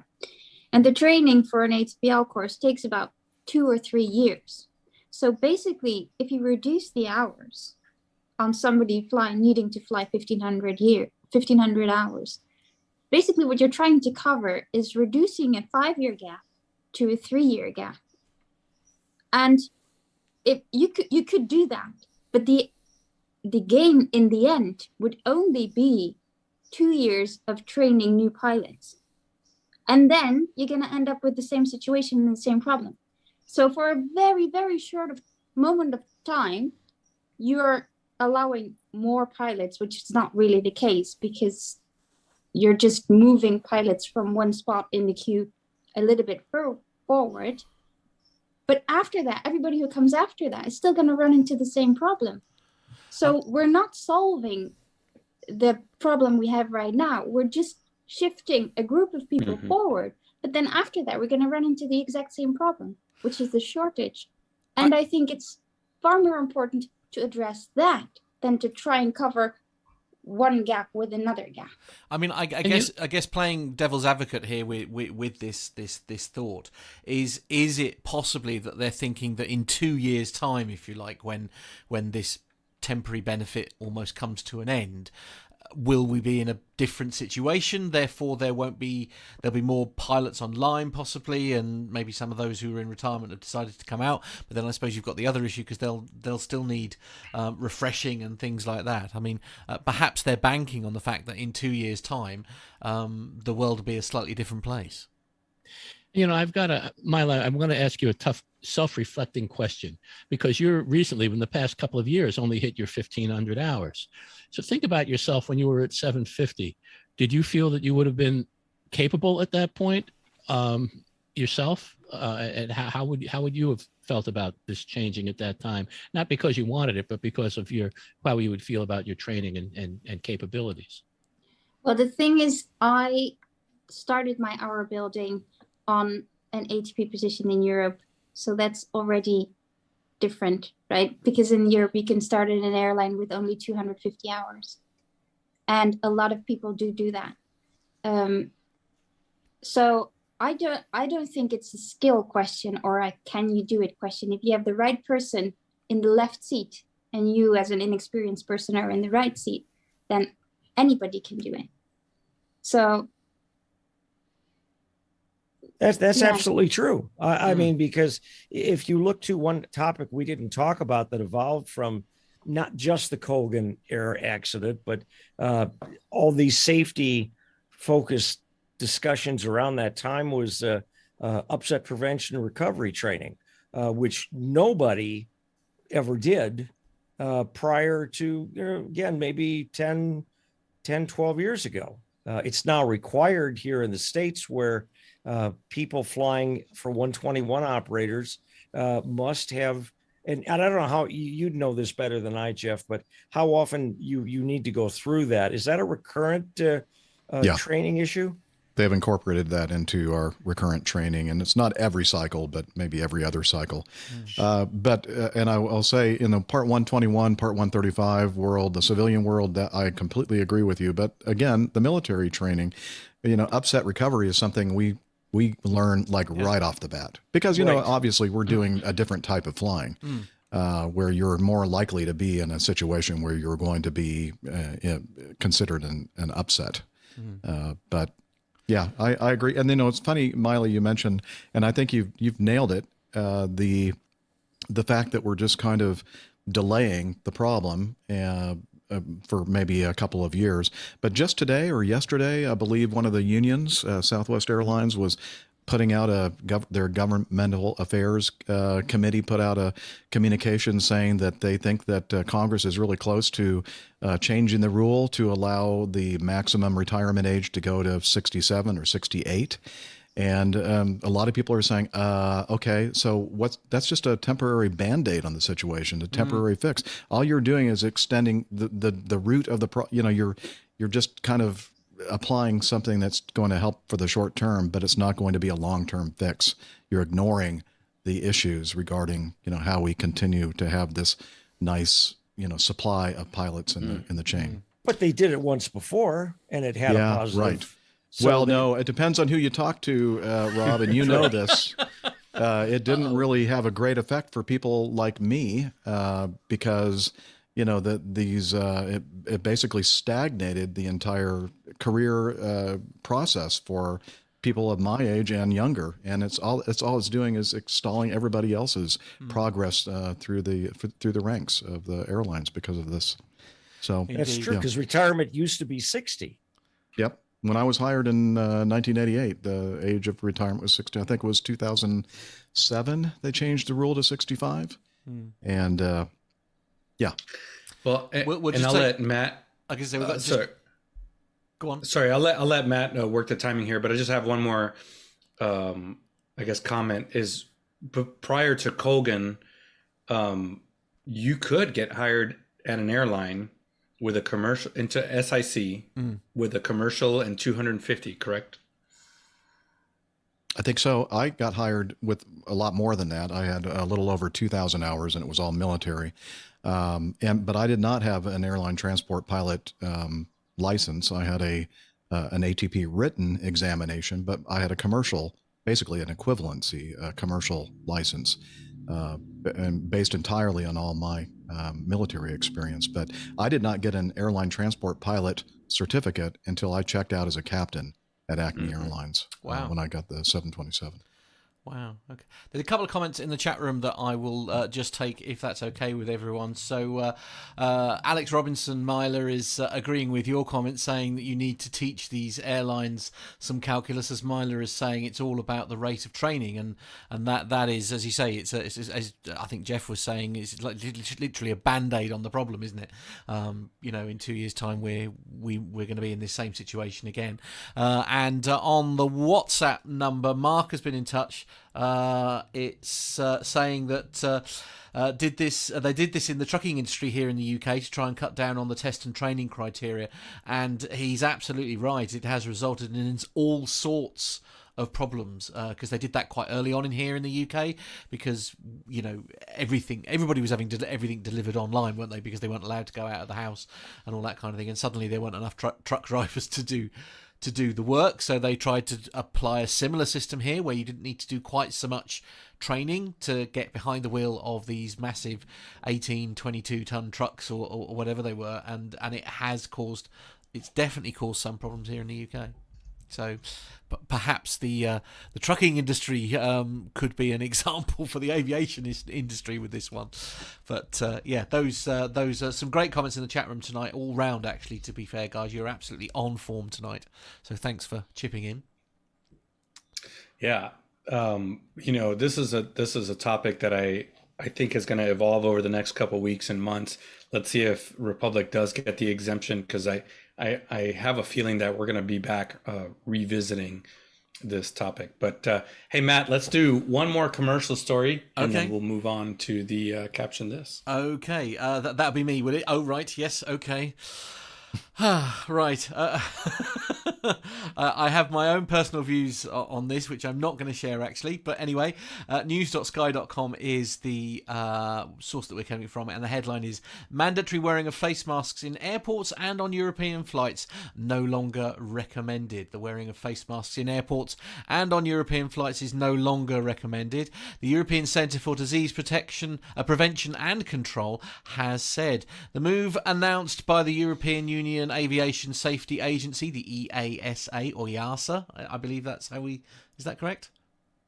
Good enough for me. Good, lovely. And the ECDC, that just sounds like a band that plays rock music.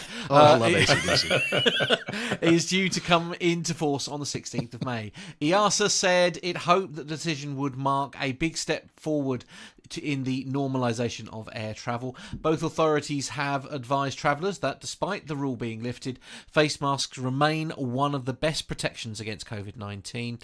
Vulnerable passengers have been told they should continue to wear a mask, and people will be asked to observe social distancing in indoor areas. However, airports operators have been advised not to impose any distancing measures if they are likely to lead to a bottleneck, ECDC Director Andrea Ammon has said. Once the rule has been dropped by the EASA and the ECDC, individual airlines will continue to be able to implement their own requirements. Airlines have been told to encourage passengers to use masks on flights to or from destinations where mandatory mask wearing on public transport is still enforced. They have also been advised to keep systems for collecting passenger locator forms on standby in case they are needed in future, for example, if a new variant of concern emerges. From next week, face masks will no longer need to be mandatory in air travel in all cases, broadly aligning with the changing requirements of national authorities across Europe for public transport. EASA Executive Director Patrick Kai has said, "It is a relief to all of us that we are finally reaching a stage in the pandemic where we can start to relax the health and safety measures. In the UK, passengers are advised to check with their travel provider on whether COVID-19 rules are in place. People are also no longer required to complete a UK passenger locator form before they travel or take a COVID test when leaving or entering the country. Now, a lot of my colleagues, unfortunately not me, but a lot of my colleagues are all off to France next weekend, not this weekend coming, but next weekend they're all off to France. And actually, weirdly, there is a lot of sort of panicking going on in terms of this, because there's lots of very strict rules about your vaccination status and things like that. And I've been very lucky because I've had all three. I had them quite early on. But some people who and admittedly they're all an awful lot younger than me, haven't had their third booster yet. And one of the conditions of entering France from the UK is that you must have that third booster, which obviously has caused a bit of a panic and lots of people going and having jabs this week, in fact, to get themselves across that border. But I'd be interested to sort of hear the take here. I mean, I suppose it's one of those, isn't it? It's always your own choice whether you choose to. Now that this has gone, like, there's nothing to stop you from continuing to wear a mask if that's what you feel most comfortable doing and want to do, and certainly if you're vulnerable and stuff. I mean, how do the rules stand in the States at the moment? There's no masks required. No masks at all. They've just re-implemented masks in many places here in Maine. We have some of the highest numbers in the country. The Bangor Airport, in fact, BGR, just implemented a mask rule saying you must wear a mask when you're in the airport in Bangor, based on the numbers. I suspect that PWM Portland will be doing that soon because we have an incredibly high count down here in Cumberland County. All the school systems, or a number of the school systems, have put the mask rule back in place, and I suspect that we will be seeing it again, because one of the things that happens when you lift a mask rule during a pandemic, because a pandemic didn't go away, is that you're going to require to re-place a mask rule at some point or another. And so that's what's happening here in Maine. I personally wear a mask whenever I am in public. I still haven't been to a restaurant since September. Well, as I say, and that's absolutely everybody's choice, isn't it? At the end of the day, whatever people need to do to feel safe and to get out there, then you need to do it. But so I suppose everybody will draw different conclusions to that as to whether that's good news or bad news in terms of that. But there we are. I can tell you this, Brian, and I've been in touch with Brian quite a bit because I'm working on a podcast, A Journey as a Reward, with him, and he's leaving for South Africa tomorrow. Yesterday, he was notified that South Africa changed their rules. He must have another COVID test before he leaves. Right. And he must have it within 72 hours. He was notified less than 48 hours before the flight. Wow. Okay. And there are a lot of rule changes that are taking place in travel very quickly. I suppose the only advice we can give then to everyone is check before you travel. I suppose that's the best thing, isn't it? Make sure that you've allowed enough time. And Liz in the chat room just put up that she said that masking in airports and all types of public transportation is still mandatory in Canada. Yeah, I think it's interesting the way they expressed this in this article, that face mask on European flights is no longer recommended. It seems to me like wouldn't they be better off by saying no longer required? I just thought that was an interesting choice of words. No longer recommended. In other words, we don't recommend that you wear a mask. Yeah, I see what you mean. I just think that's really odd. That's a strange thing. Yeah, absolutely. Alex is saying in the chat room, by the way, flew back from Malta Wednesday. EasyJet was requiring masks on board. Malta Airport stopped doing entry forms the day after we arrived. Oh, that's a bit harsh. So he didn't need one. Yes, as I say, if he'd have gone a day later, he wouldn't have needed one. But it's an interesting point, isn't it? But there we go. It's well, like you said, Matt. I think it can only be summed up in if you're traveling, which most of our listeners do, check the local travel requirements. Absolutely. And stay safe. It's a personal responsibility, right? Absolutely. It's not just a personal choice, but this is my personal opinion. It's a personal responsibility. Yep. To look out for your common man also. And I've seen in my travels quite a few people still wearing masks despite the mandates going away. Even here in the city of Charlotte, I see quite a bit of masks wearing. despite no government mandates. And again, it's a personal responsibility to your fellow man. So, well, there we go. Let's man, we haven't. I think we haven't done it in a couple of weeks now. Let's run some caption this if you're ready. Indeed, yes, absolutely. So I'm trying to think. I'm going to pop the picture up. Who would like to try and describe this picture for our?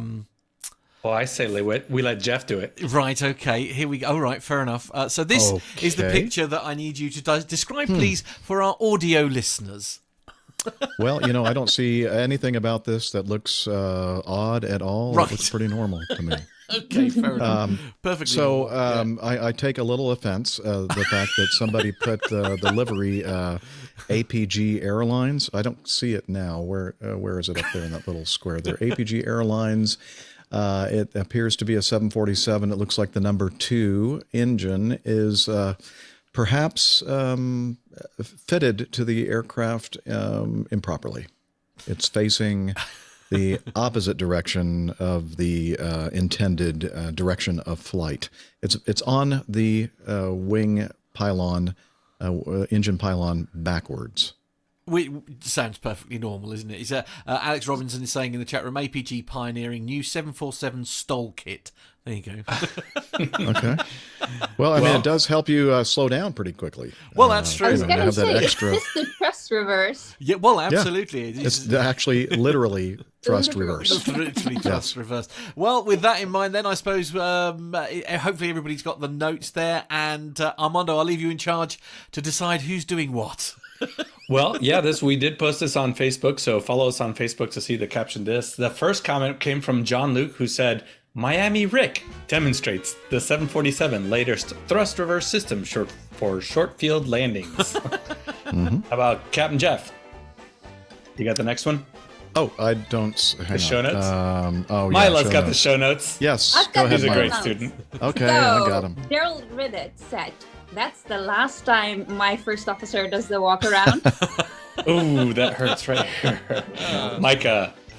Stuart Thomas wrote, Boeing's new 747 Air Force One demonstrates its state-of-the-art in thrust vectoring. That's what $8 billion gets you. Stephen Ivy gets you 50% thrust or nothing. Yes. Way to go, Stephen. Okay, Captain Jeff, you got the next one. This is from Nick Anderson. Never heard of him. I think I've worked out how to make this damn Boeing turn better. That sounds like something he would say. Yeah. It does. Mila. Dean Taylor says they built this variant for quick turnarounds. Quite. Oh, I like it. Micah. Jake Castle says, well, still maintaining 50% accuracy, I suppose, which we all know is all we can ask for.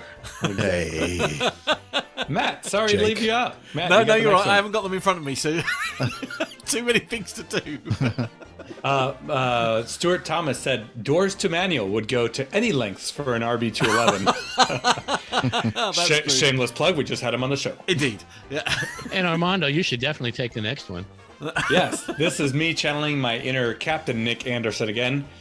In the write-up, discrepancy. Number 2 thrust reverse lever stuck. Right. That's one thing.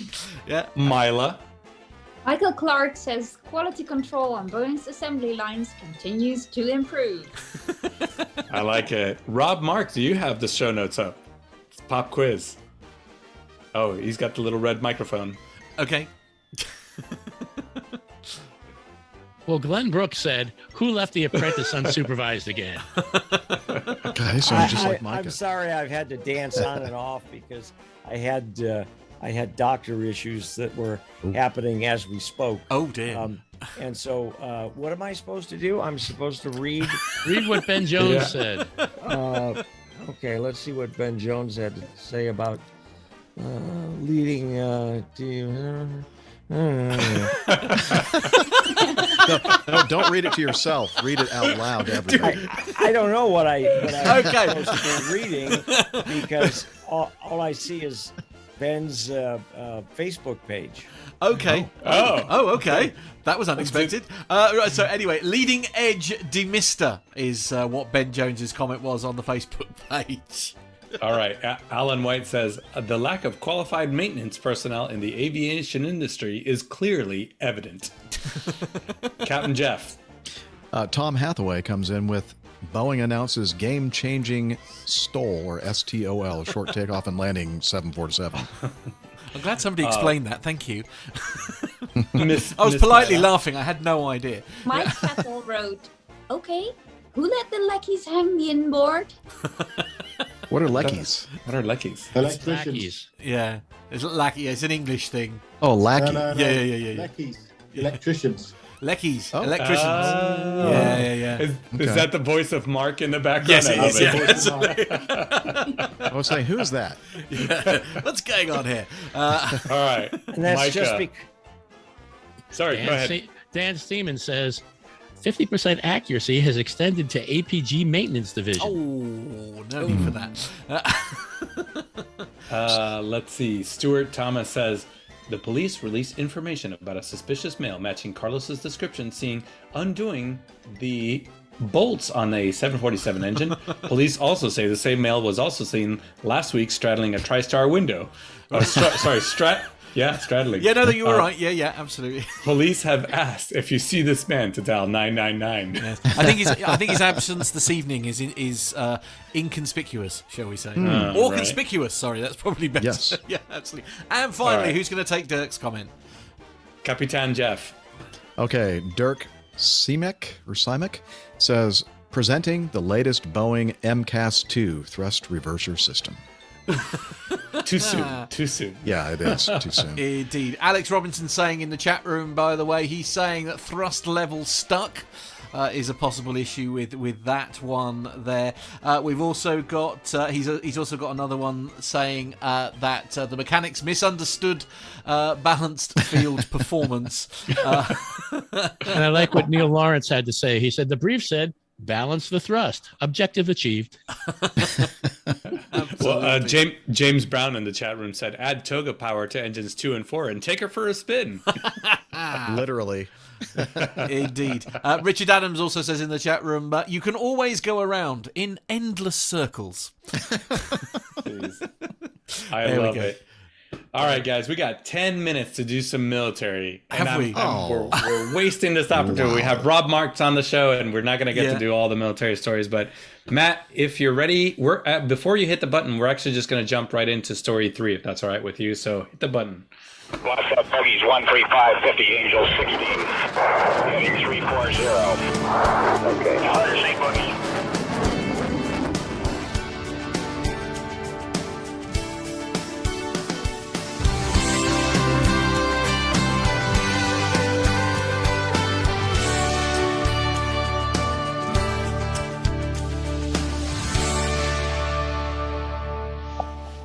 All right, Micah, take it away. Well, it's from the war zone and it's dated May 10th. And the story says the first public UFO hearing in over 50 years to be held by Congress next week. So apparently, 2 senior U.S. military officials are scheduled to testify next week at the first open congressional hearing on UFOs in more than 50 years. Quote, Americans need to know more about these unexplained occurrences, Indiana Democrat Andre Carson announced Tuesday morning in a tweet. And I think that's all we need to say. Project Blue Book opened and closed many years ago. And we all, I think, what happened is that I think the problem was that poor Indiana Democrat Andrew Carson was affected by the chemtrails. That's it. Right. Well, listen, that pretty much does summarize the article, right? So we talked about it on the show a couple months ago that the Navy actually released some footage of unidentified flying objects from some gun camera footage from F-18s. But I want to go around the room. Jeff, what is the weirdest thing you've ever seen while flying? Ooh. Well, years ago when I used to do a lot of night flying, it's amazing the night sky filled with stars that you don't realize how many stars are out there until you're up in the air, away from the earth and away from light, and you look and just look at the absolutely amazing constellation of stars and galaxies and everything else. But one of the things that you kind of see on occasion is some weird lights that are kind of flashing and moving around and, undulating and all this kind of stuff. And it kind of makes you think, that's weird. That doesn't look like a normal thing that I should be seeing. And then you realize that it's probably one of the planets that's being lit by our own solar system or our own sun.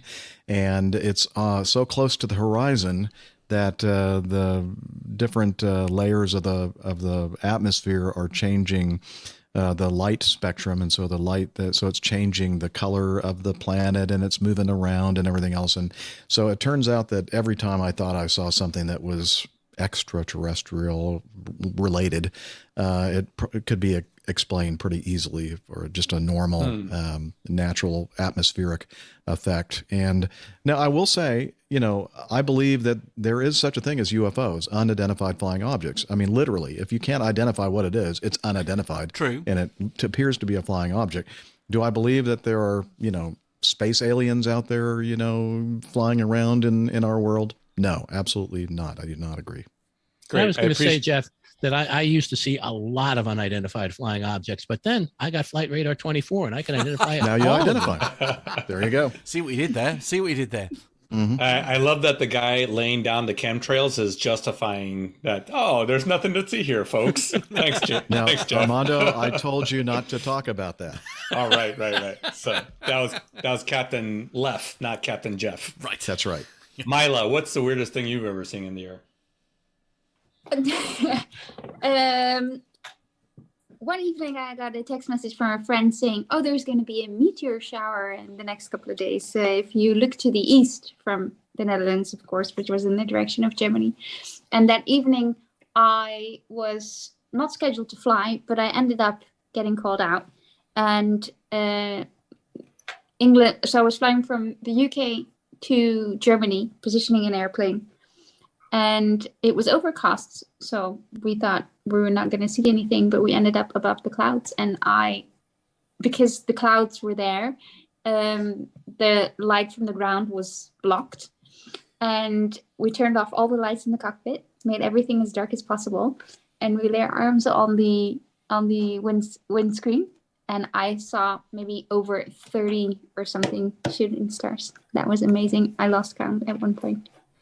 So yeah, that was really beautiful and coincidental because I wasn't even scheduled to fly, but still, yeah. Love that. Nice. Mm-hmm. Rob? Well, I'm at a bit of a loss for words on this one because nobody ever told me you were supposed to look out the windows. Oh, I mean, I'm plumb perplexed here. So you find these things when you're looking out. I thought you were supposed to be focused on instruments when you're on an IFR flight plan.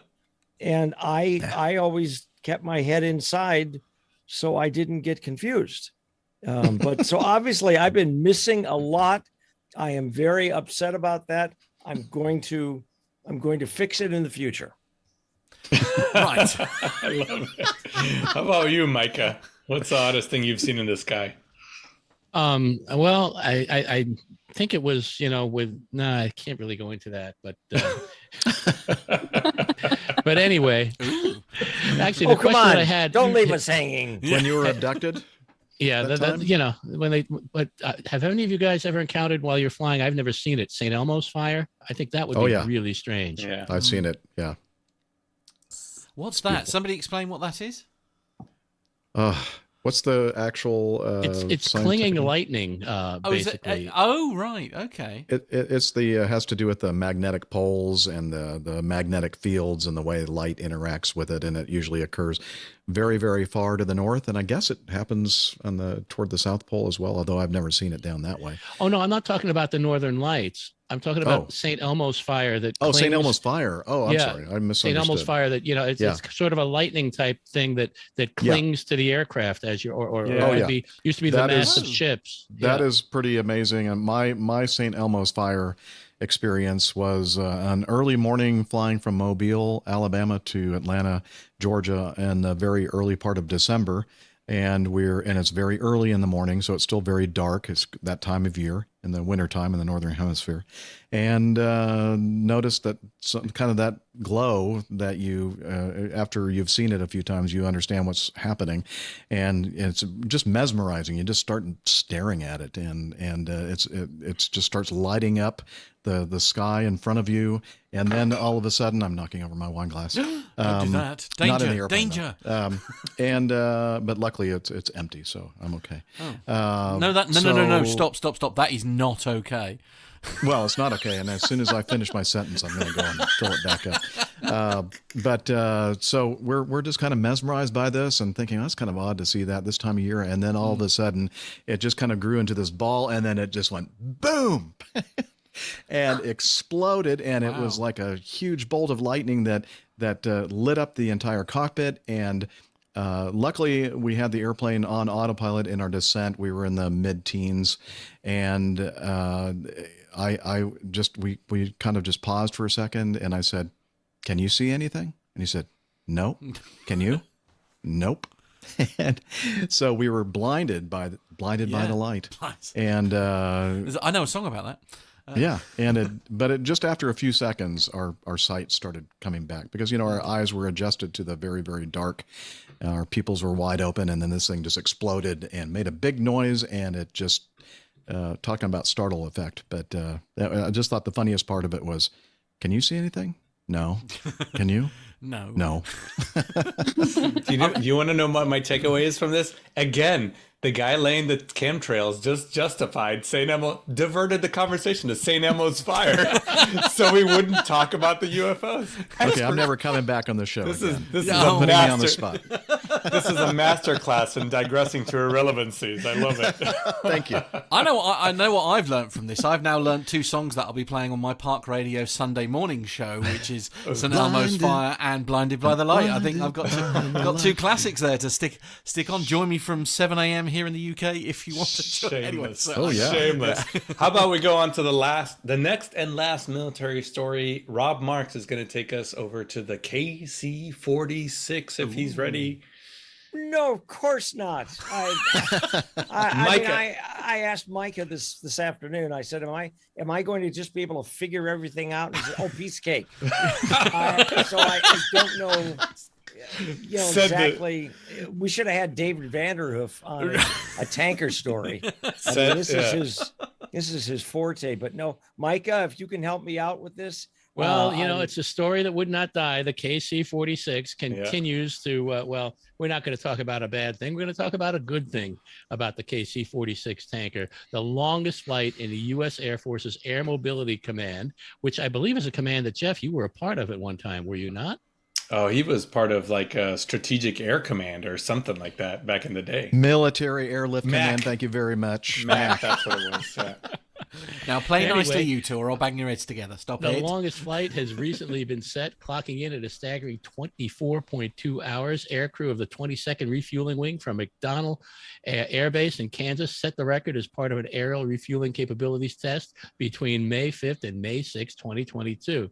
The aircrew, consisting of 6 pilots, 3 boom operators, a photojournalist, and a physician's assistant, flew aboard a Boeing KC-46 Pegasus tanker, which is basically a 767 that has been reconfigured to fly as a tanker and will eventually might even be in service, but that's another story.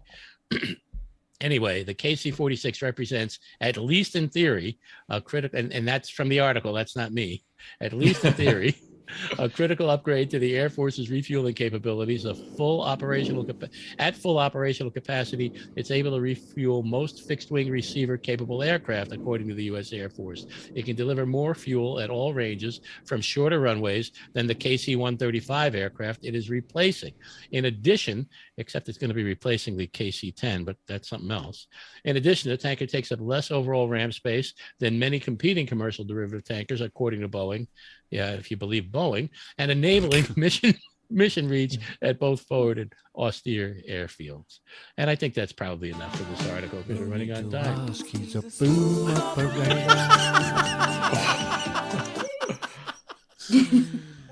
I love it. it only took Boeing how long to get this thing to this point? Well, it says the aircraft's been in development since 2011, but really it's been in development for much longer than that. But that, this is when on the Airplane Geeks, this any kind of tanker story is David Vanderhoof's nemesis, because it's been going on forever and ever and ever, and it still continues to be. It's still not working right. Much like this flight that went on forever and ever. Very true. The bit that's fascinating from my perspective here is the aircrew consisting of 6 pilots, 3 boom operators, a photojournalist, and a physician. It's like there was a doctor on, but why? It was a PA, a physician's assistant. Oh, it wasn't a physician. It was a physician assistant. What does that mean? They're qualified to take your blood pressure? Is that about it, or under physician supervision, they can do about very many things that a physician can do. Wow. Okay.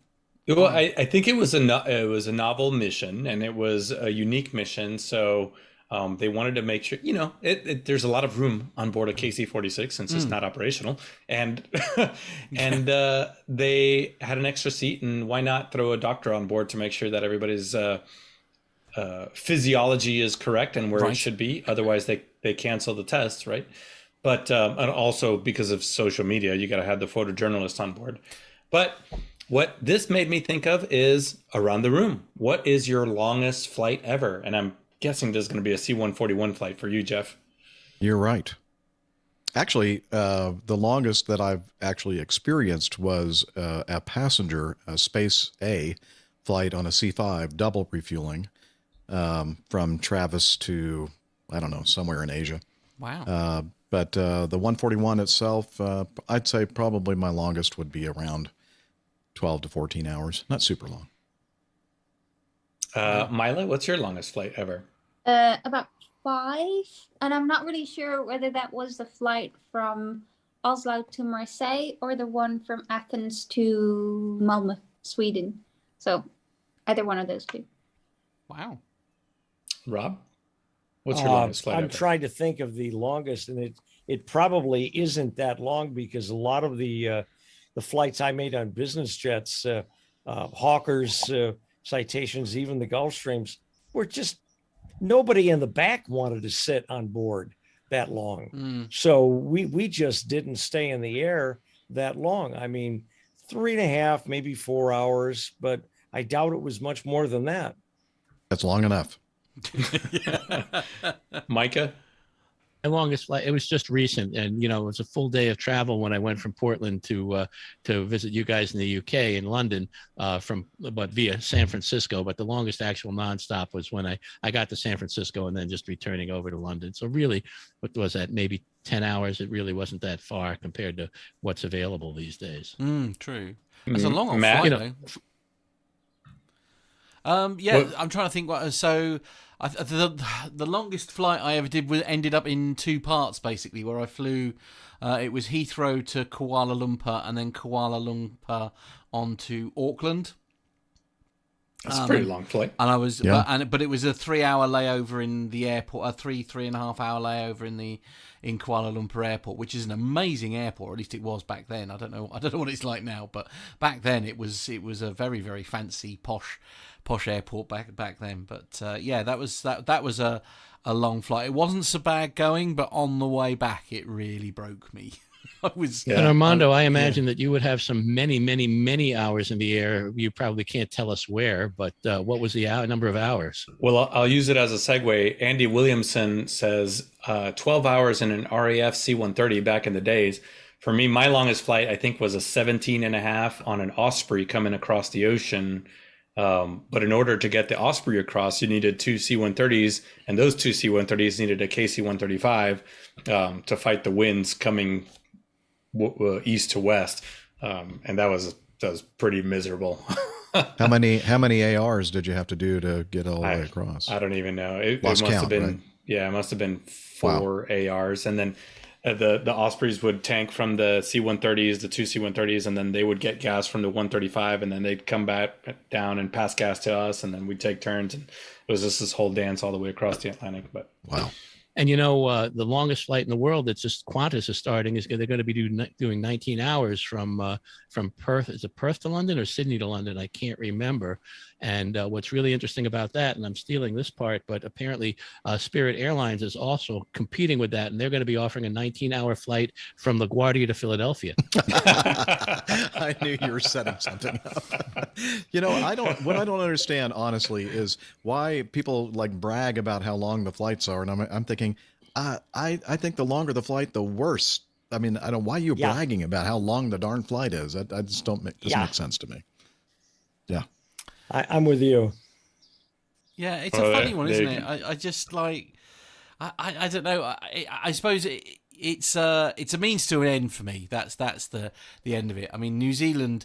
I was lucky because I was there for 3 weeks, and I think that was a good shout in my part, because you had a good time to get over the flight and then enjoy your time in New Zealand, which is genuinely one of the most beautiful countries I've ever visited. And we only did the North Island, so I met a friend of mine was actually travelling, and we met in Auckland, which was amazing. And we did, because I'm a proper nerd, so we did the full Lord of the Rings tours for all the bits and pieces that were on the North Island, and we went to several locations all over the North Island to sort of tick these boxes. So it was absolutely amazing. And I am still adamant that at some point, while I'm still on this earth, that I will go and do the South Island, because places like Christchurch and all that kind of thing, I'm absolutely desperate to go and see. So for me, these long flights are literally a means to an end. I mean, but then I'm famous for being a nervous passenger, so I suppose that kind of airtime is not something that appeals to me in any way. But I mean, does anybody else enjoy flying that much that they're going to be happy in an aircraft for that long? Nope. Hard pass for me. Yeah. Hard pass. Yeah, not a chance. Not a chance. Good. Well, I'm glad we had this chat. Hey, so listen, before we wrap up the show, Captain Ridiculous Wits, aka James Brown, in the chat rooms, highlighting how the air tankers are hard at work over there in New Mexico. There's some pretty fierce wildfires going on there, and a lot of those folks are military pilots, old military airplanes.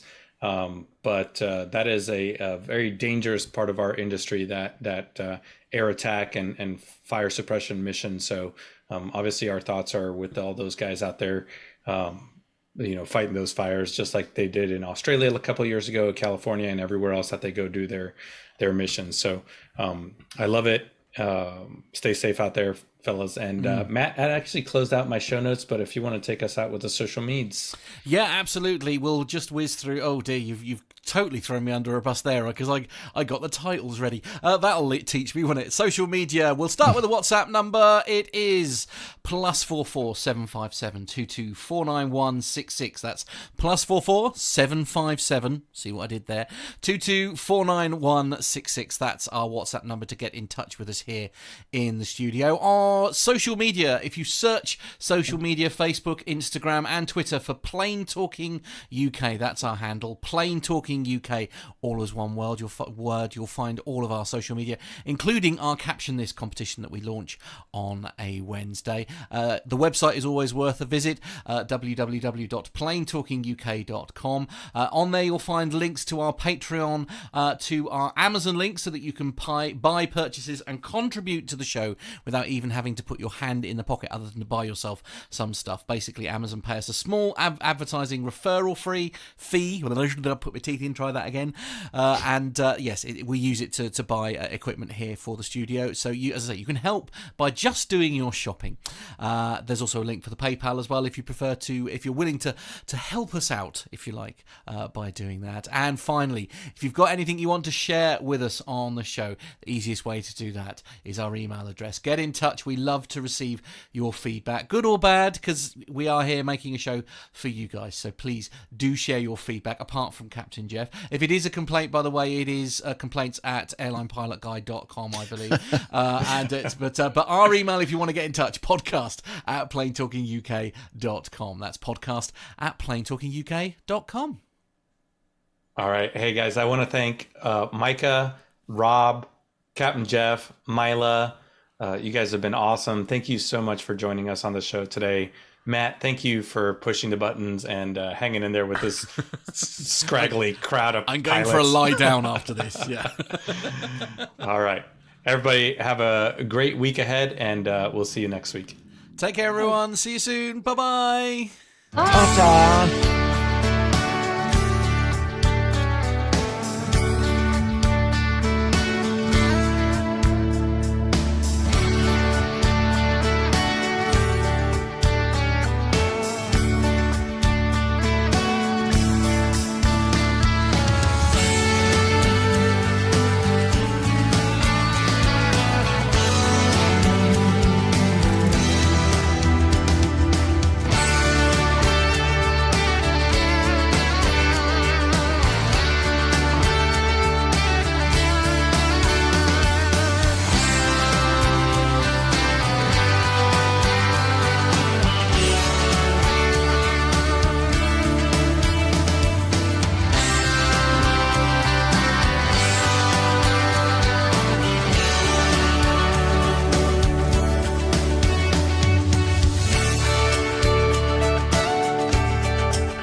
Every show's different.